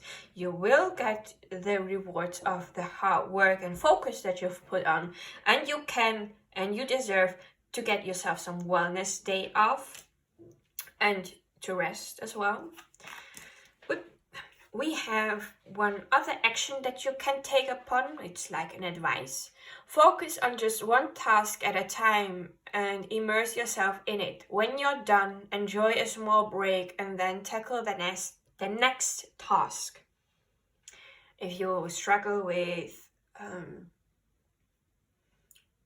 procrastination, as myself did, this is good advice. Just start with one little thing, then take a break, and then go to the next. You don't have to overwhelm yourself with everything at the same time. I'm guilty of this too. And this reminds me of there is something, a quote that I found that I wrote on my to-do. I have a to-do list for a good day and a to-do list for a bad day. So I can do something good even if I'm not feeling well. It's just, you can see the tasks are reduced, even the times are reduced. And I've wrote here for myself that your self-worth doesn't depend on your productivity, and it's okay to just exist sometimes. So and I wrote in German as well. Well, your self-worth, it doesn't depend.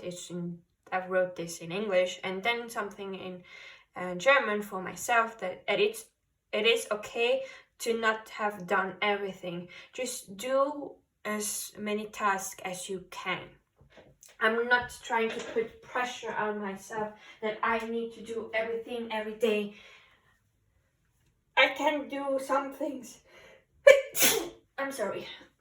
I can do a part of it one day, and everything another day, and then again one day just a part of it, and another day I can just screw it when I'm not feeling good and I need to rest and not do anything. I'm just giving myself the freedom and not putting on pressure on myself,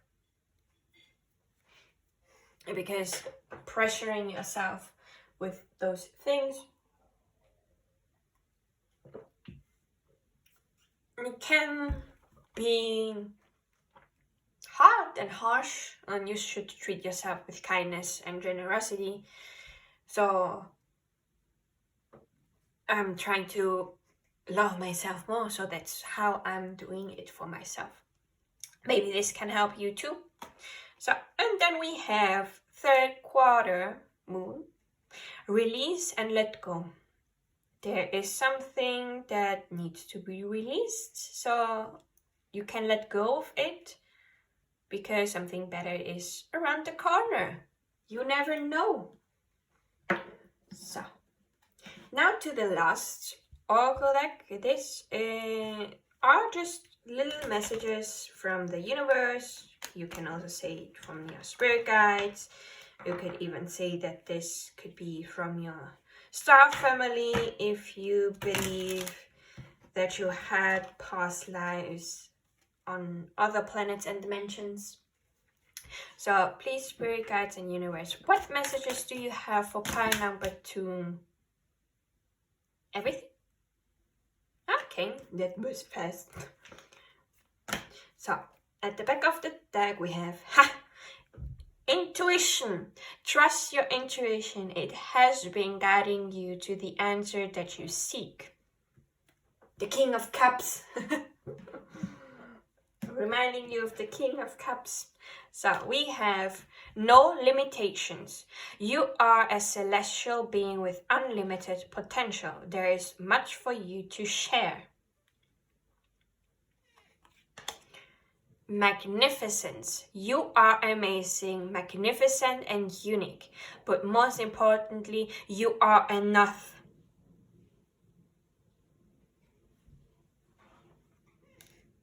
I love when the cards work together. Your back of the deck. Just, I am always enough, okay? Then we have freedom. Follow your heart and nurture your soul with love and freedom to grow.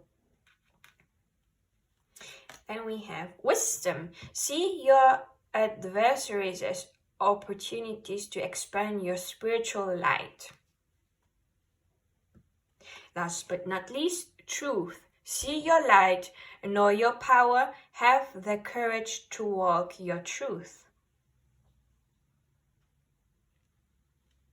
So, this is everything that I have for you, pile number 2. I hope that this helped you. I hope that you liked it. I wish you a beautiful month of July. Thank you for sticking with me till the end, and I will be seeing you in my next video. Bye! Hi, pile number 3. You chose the Mystical Manga Tarot, the Sunstone, the number 3, or the tune that you heard in the Clairaudiant selection, and this is going to be your reading. If you see a difference from the intro, it's because I filmed the intro and pile number 1 yesterday afternoon, but it was too hot in my room, so I couldn't really continue doing the readings. So your group and pile 2, I did it today. Pile 2 was before I had lunch, and yours after I had lunch. Still warm, but still a little bit better than yesterday. So yeah.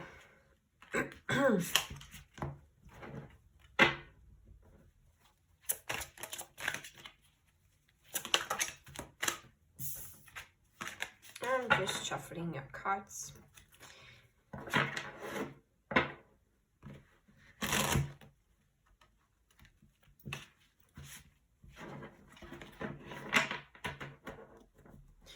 Okay. Please, Spirit guides, what is the main theme? The card that fell out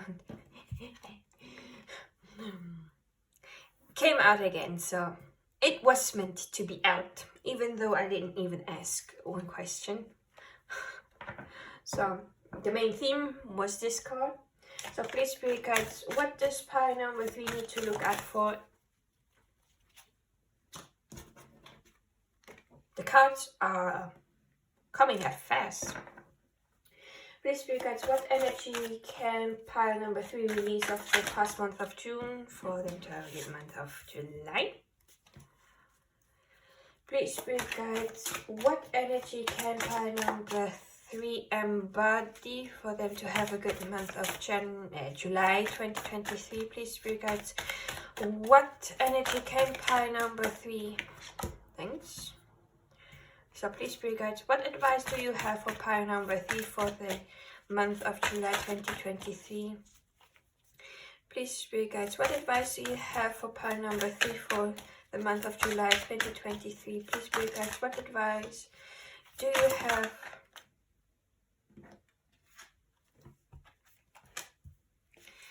for pile number 3? Please, Spirit guides, what advice do you have for pile number 3s?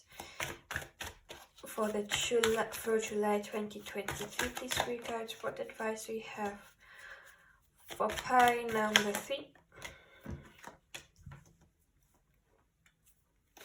So, please, Spirit guides, what is the possible outcome of the month of July?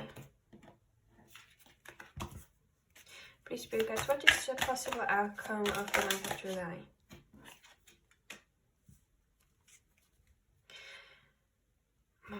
What is the possible outcome of the month of July for pile number 3? Please, Spirit guides, what is the possible outcome? Good. At the back of the deck we have the King of Wands. So, your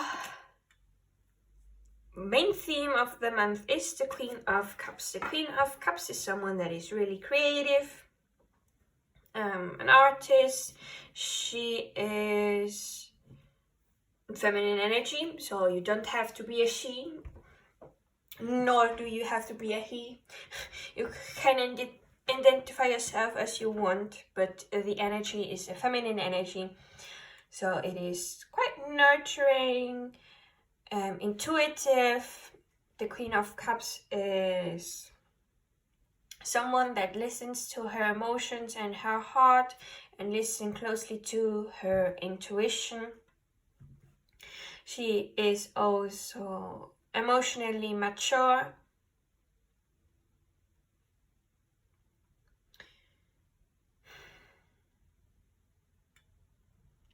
So your main theme is to be a little bit more like the Queen of Wands. The Queen of Wands. Yeah, the Queen of Cups.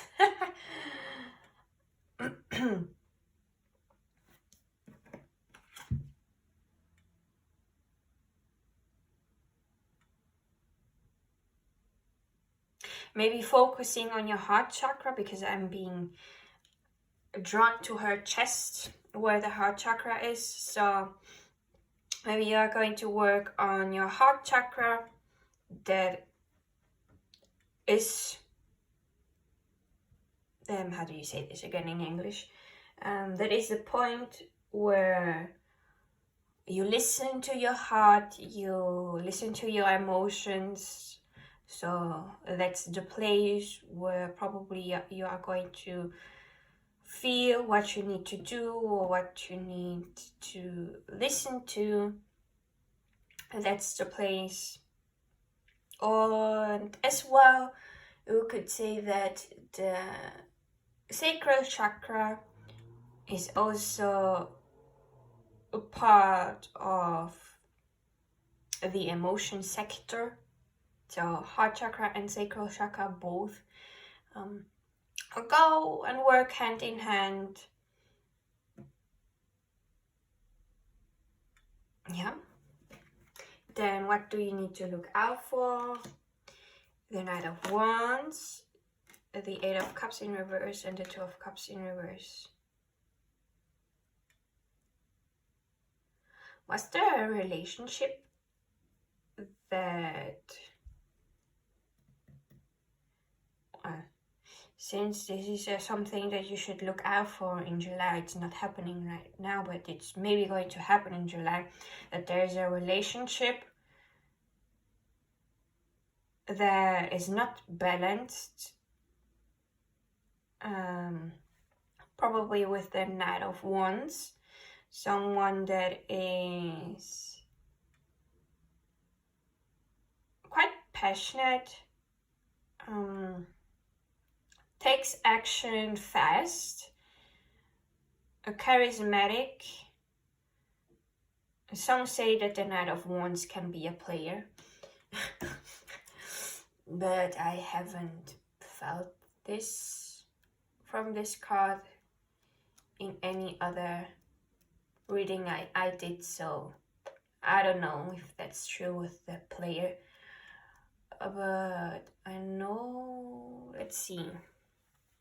The Knight of Wands is driven by a passionate quest. He is very excited about and focused on achieving this one thing. Everything else fades into insignificance, sometimes out of necessity.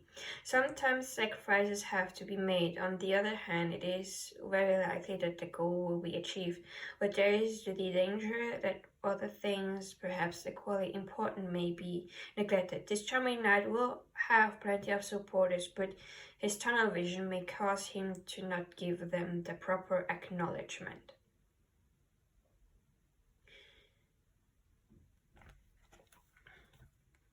So maybe you have a relationship with this Knight of Wands, or you are the Knight of Wands, I don't know. And this relationship is unbalanced because the Two of Cups, the relationship card, the harmony card, the union card is reversed. as well as the Eight of Cups. The Eight of Cups talks about leaving something that is leaving you unsatisfied emotionally and going to search for something better, because there is the moon. The moon talks about intuition, so the person is listening to their intuition and knowing that those 8 cups are not going to fulfill the emotional needs they want, so they walk away to search for the one thing that is going to make them emotionally satisfied. Or being in reverse, they are not leaving, they are staying in this situation even though they are not being emotionally fulfilled. So maybe you know that this relationship is not fulfilling you, but you're clinging towards it, thinking it's going to get better, but it's probably not going to get better. So my advice is, if you feel that there is a relationship that doesn't fulfill you emotionally, and you know deep down in your heart that it's the end, then you should go away from it. You don't have to take my advice, but you will know better than anyone else what advice to take and what not. So listen to your emotion and your intuition. It is guiding you. So what do you need to release from this past month of June? You may have what's that? So you may have been celebrating this month of June, feeling happy, having success and getting a reward. Now it's time to leave that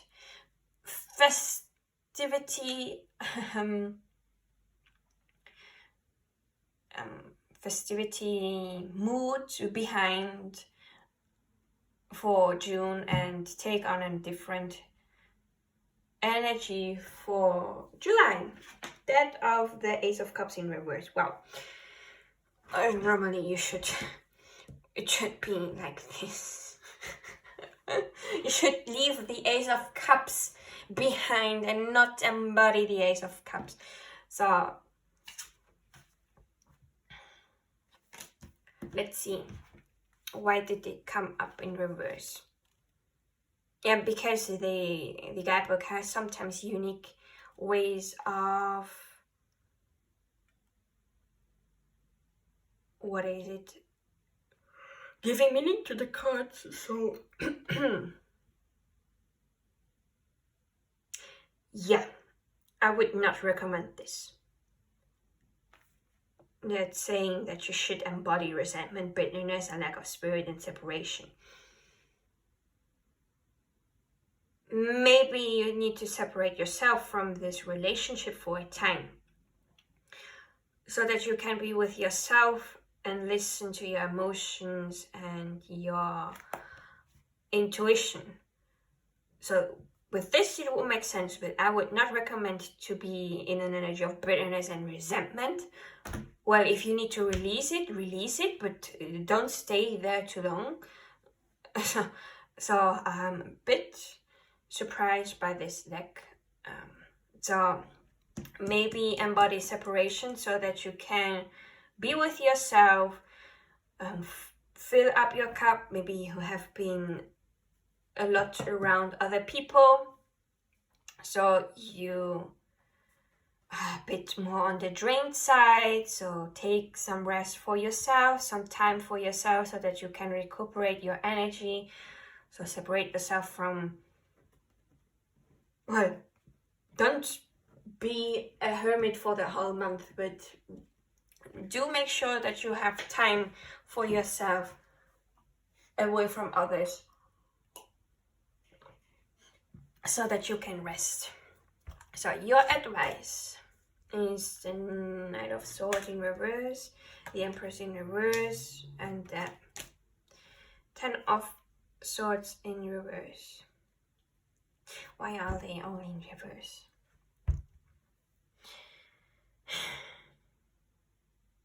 Don't overwork yourself, pile number 3. Always when the Empress comes out, for me it means there needs to be time for yourself to take some self-care. Because you are close to ending a cycle, because the Ten of Swords is the end of the journey of the sword suit. It's in reverse, so it's not yet finished, but it will be. But you need to rest after the journey that you went through. The Knight of Swords is the fastest moving knight. The Knight of Swords comes first as the fastest, then the Knight of Wands. So step back and slow down a little bit. Don't be reckless. Like the Knight of Swords in reverse, it can be reckless and jumping into action without much thought of the consequences. So take your time, listen to your intuition and your emotions, rest if you need to, and the thing will then come up. Well, the end of this chapter will be coming. Then we have, as possible outcome for the month of July, we have the High Priestess in reverse, the Three of Cups in reverse, and the Two of Pentacles in reverse.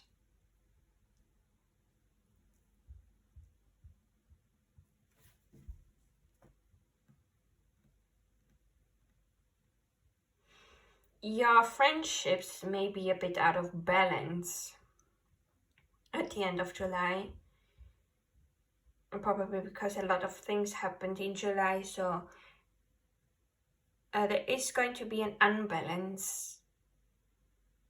And probably because it could be, there are phases where our intuition are at its highest, and then it goes back to not being there much. That's because you need to rest, and also sometimes the spirit world likes to change the frequency of yourself, because sometimes they need to put it a little bit down so they can wire you differently and stronger for the next time. So it's like rebooting a computer. So you may be then at the end of July, your intuition is going to be more on the weaker side, because you have probably used it a lot throughout July. So you are going to be resting more and being more on the physical plane. But you probably also have stepped away a little bit from your friendships, or there's just going to be an unbalance.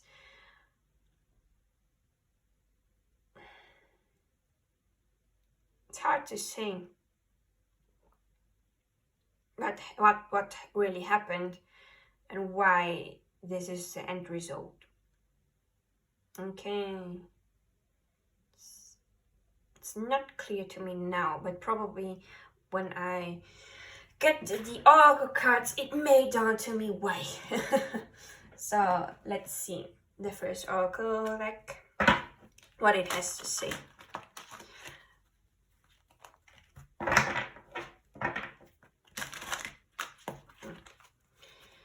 So please, spirit guides, what messages do you have for pile number 3 about their month of July? Please, spirit guides, what message do you have for pile number 3 about the month of July? What advice do you have for pile number 3?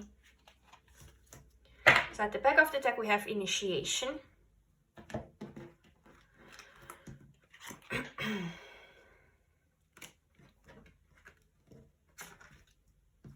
So let me just put it down. I'm sorry.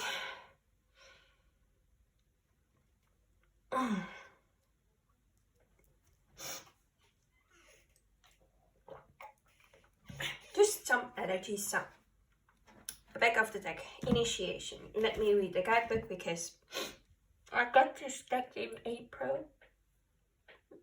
Well, I bought it in April, I received it in May, and I haven't used it much, so I don't know all the meanings yet. So bear with me as I learn the meanings of the guidebook. Initiation. The queen of all the dragons is white and as freshly fallen snow. Her scales are set with thousands of diamonds, and she sparkles and glitters in the sunlight. With her long, curvaceous neck, golden eyes, and delicate head, she is a wonderful sight. She wears the golden flower of life as a crown on her head and her own symbol on her breast, a heart within a heart with a six-pointed star in the center, vibrating at a high frequency. Every creature that encounters the Dragon Queen Alba feels a deep and great love, a love that we humans here on Earth have forgotten, and yet it has not been lost. The dragons are bringing it back for us. You drew the initiation card today. This is a very significant card for you. No person can initiate another person. They can only open up the space for it to happen. The energy for initiation always comes from the spirit world. You are to wait for the next full moon for your initiation by Queen Alba. Think about what you would like to wear to receive your initiation. Clean the room and cleanse your body. Light white candles if you want, and play soft music if you want. Create a circle of crystals on the floor using clear quartz, rose quartz, and amethyst if possible. Make a second circle of salt around this circle and sit in its center. Close your eyes and spend a few moments feeling how your breath flows calmly in and out. Now breathe white light deep into your heart and form it into an infinity sign. Let this lemniscate flow into your heart and vibrate there. Wait for a few moments before breathing golden light into your heart. Let the gold flow into the infinity sign and imagine in your mind's eye a white and gold infinity sign shining out and flowing into your heart. Now use your right hand to trace Alba's symbol in the air, a heart within a heart with the Star of David in the center, making it appear before you as it drowns in golden light. Say out loud, Queen of all dragons, marvelous Alba, I'm ready to receive initiation from you. Look at the symbol you just traced in golden light with your hand. Open yourself up to receive what is to come. Take the energy and the symbol of the Queen deep into your heart. Feel love spreading out within you. And trace the holy symbol of the Dragon Queen on your body.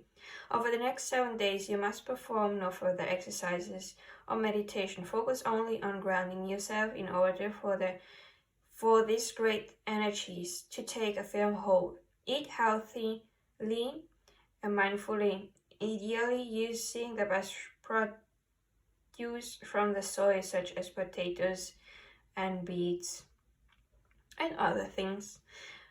Go walking in the forest, go dancing, play some sport, or enjoy a little time in the garden. Do whatever is good for you. A small glass of red wine is also an entirely appropriate way of grounding yourself. Yeah, wouldn't recommend drinking wine, but you do you if you are of age. You know what's best for you. I just simply don't recommend alcohol. just because I feel like alcohol is some sort of poison, because your body has to detox it. So yeah, of course I drink it sometimes, but I try to not drink it much. Just my take on it. You don't have to agree with myself. So, next we have Merlin, self-worth, Temple of the Sun, bliss, prayer, earth chalice, fire chalice. So I can see with the initiation card that you had in the back of the deck, and knowing a little bit of the deck already, the earth chalice, the fire chalice, as well as the temple of the sun are also like some sort of initiation and ritual with meditation that you can do to enter a phase. This is the temple of the sun, is where you get to know that you are a dragon rider, but you don't have to really. I don't, how do you say this?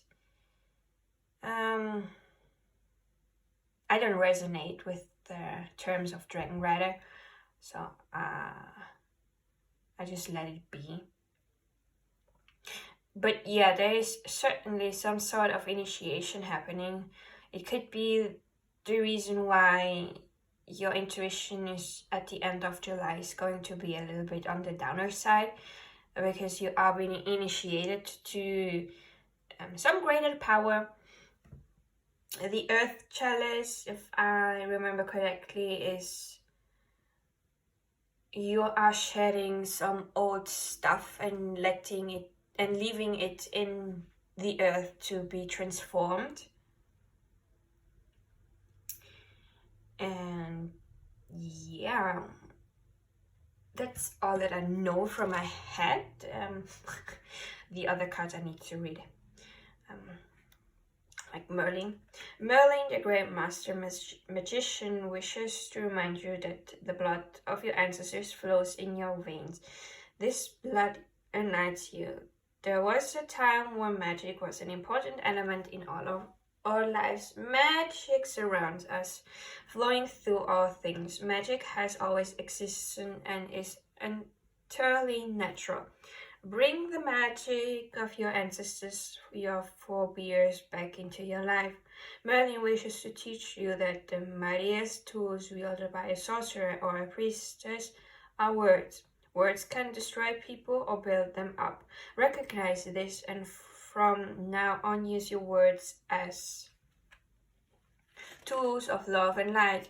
Merlin wishes to teach you that dragons will bring magic into your life and enhance the magical power you carry within you. Then we have self-worth. You are a divine being full of light, knowledge, and wisdom. You have heard these words before on various occasions, but not enough times, unfortunately, as this is not the way you are living your life. Your light often shines too weakly. You still trust other people's truths more than your own.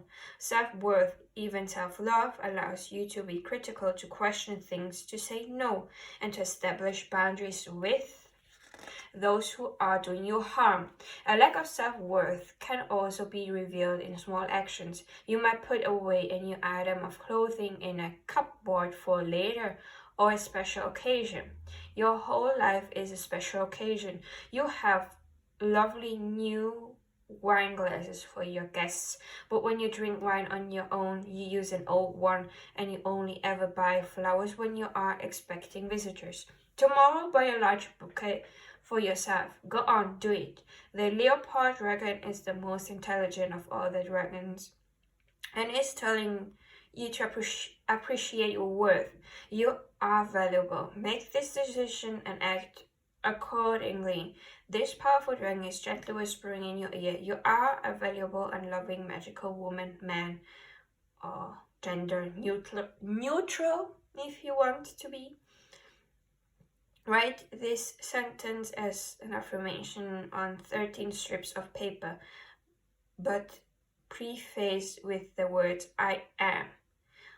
Place the notes in different places around your home and in your car. Leave the notes in place for 21 days and read them each time they catch your eye. Bliss.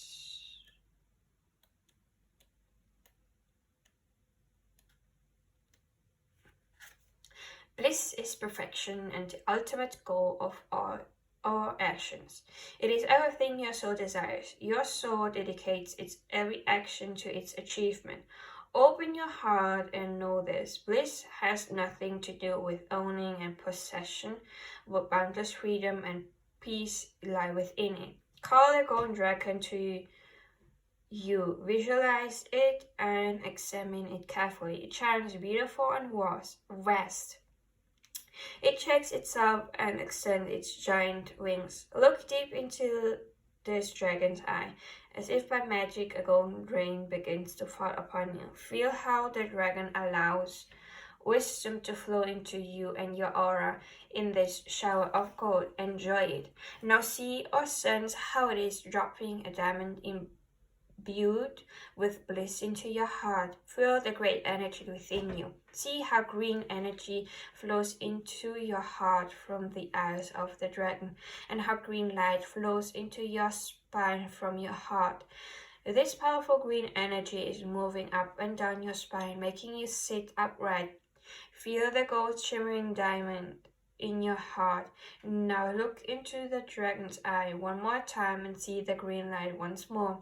It is streaming towards you, flooding gently into your heart and flowing to both hand chakras. Spread your arms wide so the light can flow unhindered. Take everything in. The golden rain of wisdom, the gleaming gold diamond filled with bliss, the vertical column of green light in your back, and the horizontal column of green light between your hand chakras. Feel this great gift. Hear the call of the dragon. Sense the bliss flowing into you from the diamond, moving from your heart into your hands. Bliss does not belong just within you. It must be shared, so let it flow from your hands. It somehow reminds me of Reiki energy that flows out of the hands. Maybe you are a Reiki practitioner. From this, and other type of healer. From this moment on, may everything you touch with bliss also receive bliss. Take a moment to dwell in this energy and bow deeply to the golden dragon, which has given you great gift. You deserve bliss, so perform this visualization exercise so often as you like.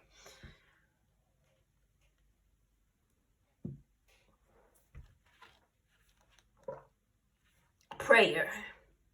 The violet amethyst dragon would like you to become familiar with your true spiritual side.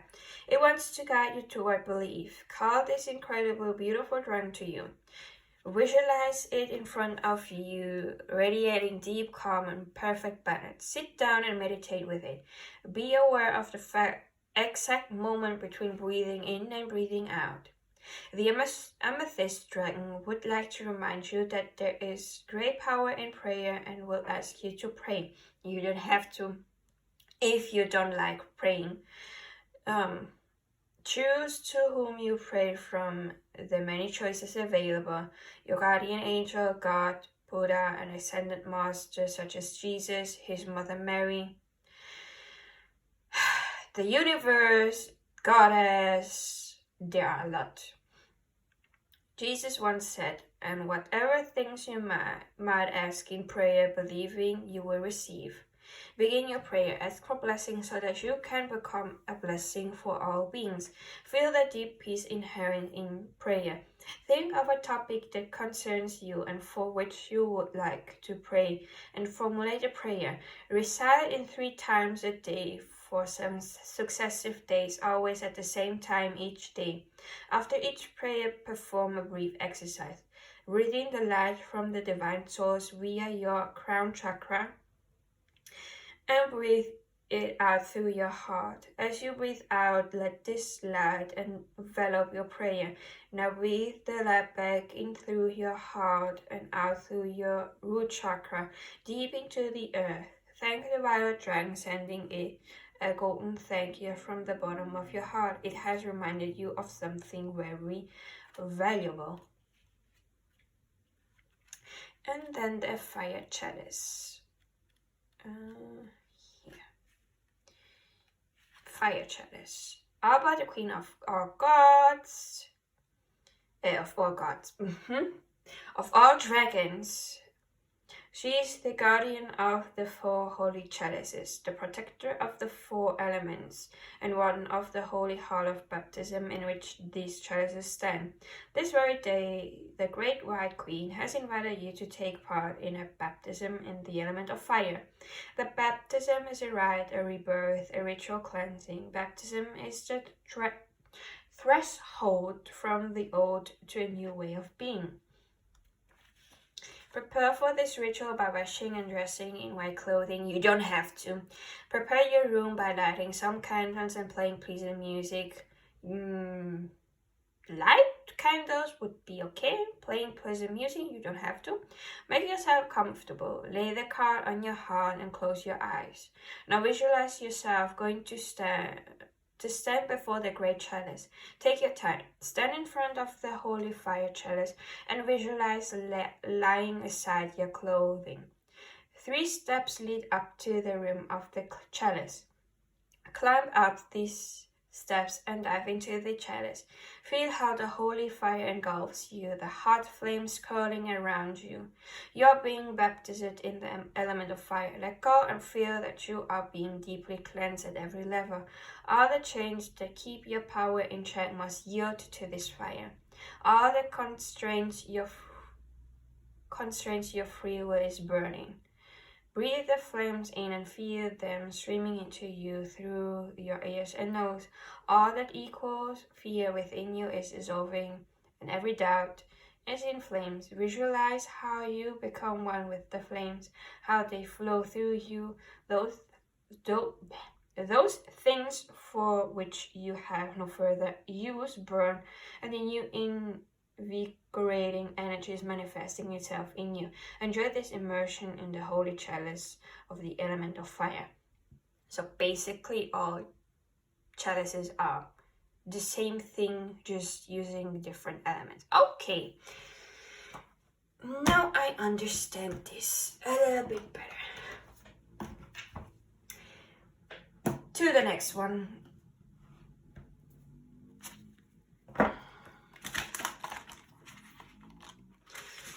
Let's get more information about July 2023 for you. So please, spirit guides, what else can pile number 3 know about their month of July 2023? What else does pile number 3 need to know about July 2023? What advice do you have for? Nope. What advice do you have for pile number 3 about the month of July 2023? What other messages do you have? And again, no. What advice do you have for pile number 3 about the month of July 2023? Any other messages that pile number 3 need to know about concerning about their month of July? I hate the words no, so it's everything. At the back of the deck we have just the fire, the bee fire. Stand up for yourself with the number 16. So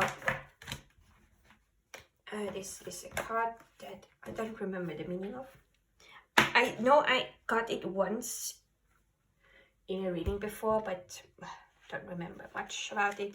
The bee fire, stand up for yourself. There's no better way to say it. Someone in your life is trying to burn you at the stake. Maybe you didn't give them something they wanted, or you didn't let them get away with their bad behavior. Either way, they're trying to ruin your reputation. Rest assured, your reputation will stay intact. Silence can be effective, but this is not the kind of situation. Get loud and let them have a taste of your bee fire. Yeah, stand up for yourself. Don't let people just do what they want all the time. You can talk back to them and call them out on their behavior. And if they don't want to change, it's best to leave them and not stay with them anymore. So probably what we had with pay attention to what is happening in your relationships. Then we have witch. Justice is coming. Also one card that I always forget the meaning of. They say that whatever we do comes back to us, the same times 3. If a person's intentions are well meaning, then that good energy will come back to them in buckets. If a person's intention are to do harm, then you get the picture here. Either way, the universe is getting ready to deliver its justice. This person might be you. If so, you should handle it with grace and learn from your mistakes. Otherwise, this most likely applies to someone who's caused harm to you or your loved ones. Right? We also call this karma. So what you give out will come back. So if someone is trying to hurt your reputation and talking shit about you, sorry for my French, they will get the shit to 3 times back with full force. So you don't have to do anything. Just be yourself and wish them well and stay away from them. Throne, your potential is endless. Yeah. Everyone has full potential and endless potential. You can create whatever you want. You are the queen of your own life. And you deserve to sit on this throne. And there is nothing more to add. Then we have expectation. Don't seek anyone's approval.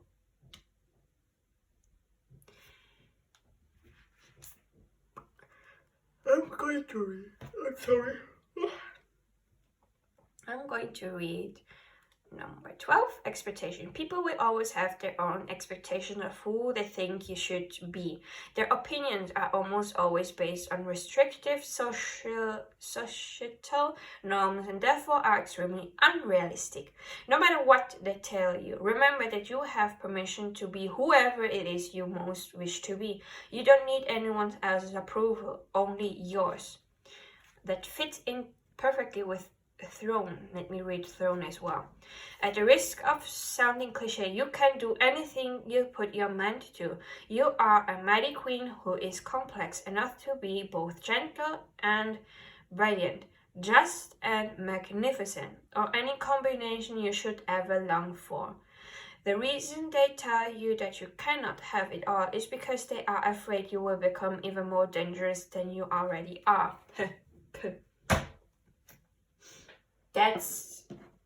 That comes from their own insecurities. So now to the next oracle deck.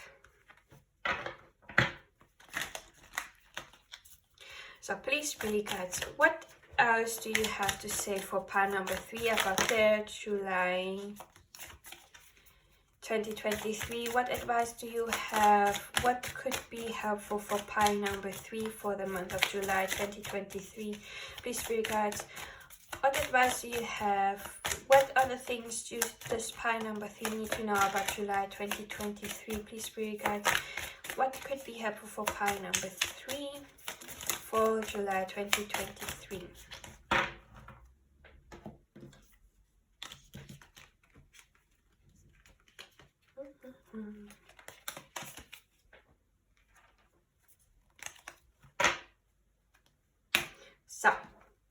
the back of the deck we have new start, rebirth, dreams, creativity. And we talked about rebirth with the fire chalice as well as the earth chalice. It means the same, just with the element of earth. So you can start something new this month of July. Your dreams. You can start following your dreams, taking action on your dreams, taking action on your creativity. The Queen of Cups is a creative person. So there is going to be a new start for you after you've ended some sort of thing happening in your life. After something ends, something new begins. That is the cycle of life. So we have something that you can do if you want to. It's not required. Create a playlist for all your moods. Music can be uplifting and help you to unwind. It can also trigger emotional responses and release memories. Like if you want to release sadness, listening to sad music after something sad happens, so that you can really let all the sadness out with tears. This is a way of purging and releasing. So after you've done releasing, when there are no tears left to cry, you don't have to listen to this sad mood playlist anymore, because you have done the work of releasing the emotion and you didn't keep it bottled up within yourself. Then something that you can do as well, it's advice, not something you have to do, is make a list of things you are grateful for. Will help you become more aware of the things you treasure and appreciate in your life. A gratitude list is always great to do. Healing, self-love, peace, relaxation. So it was with prayer when I was reading that it felt like healing energy, like Reiki. It reminded me of Reiki. So if you are a Reiki practitioner or some sort of a different energy healer, looks like you are going to be healing this month of July. Healing your self-worth and your self-love, bringing peace into your life and some relaxation as well. As I said, with the Empress in reverse, you can take some rest. And then we also have an affirmation or a mantra. I will live in the present and try not to worry about the future. Because you have, in the present moment is where you can create the future that you want. So if you focus on the present and do the things now, you will be, in the future, you will be grateful for your past self, for what it has done, because you created the future that you wanted. Like with the new start and vision, and what was not visionary, rebirth, dreams, and creativity. Then also another action you can take if you want, make sure you get enough sleep. Sleep is so important to function well and feel your best. Yes, rest, pile number 3. Don't forget to rest. Another affirmation, my positive thoughts guide me to new heights. And another action you can do, keep a journal of your thoughts and feelings. This can help you reduce stress and anxiety, a safe space to clarify your thoughts and emotion. So now to the last oracle deck. These are messages from your spirit guides, the universe, or whatever you believe in. Could be even your star family. If you believe in having past lives in other dimensions and planets.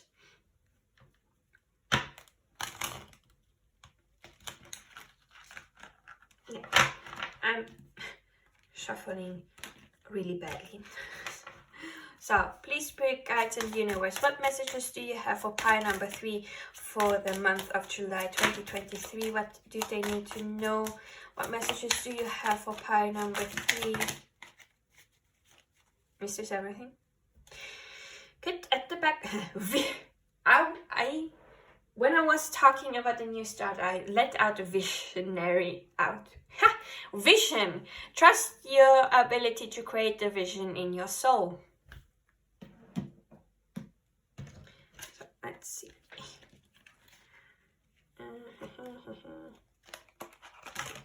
Hoppala. The card fell down to the ground. It's the one I'm going to read now.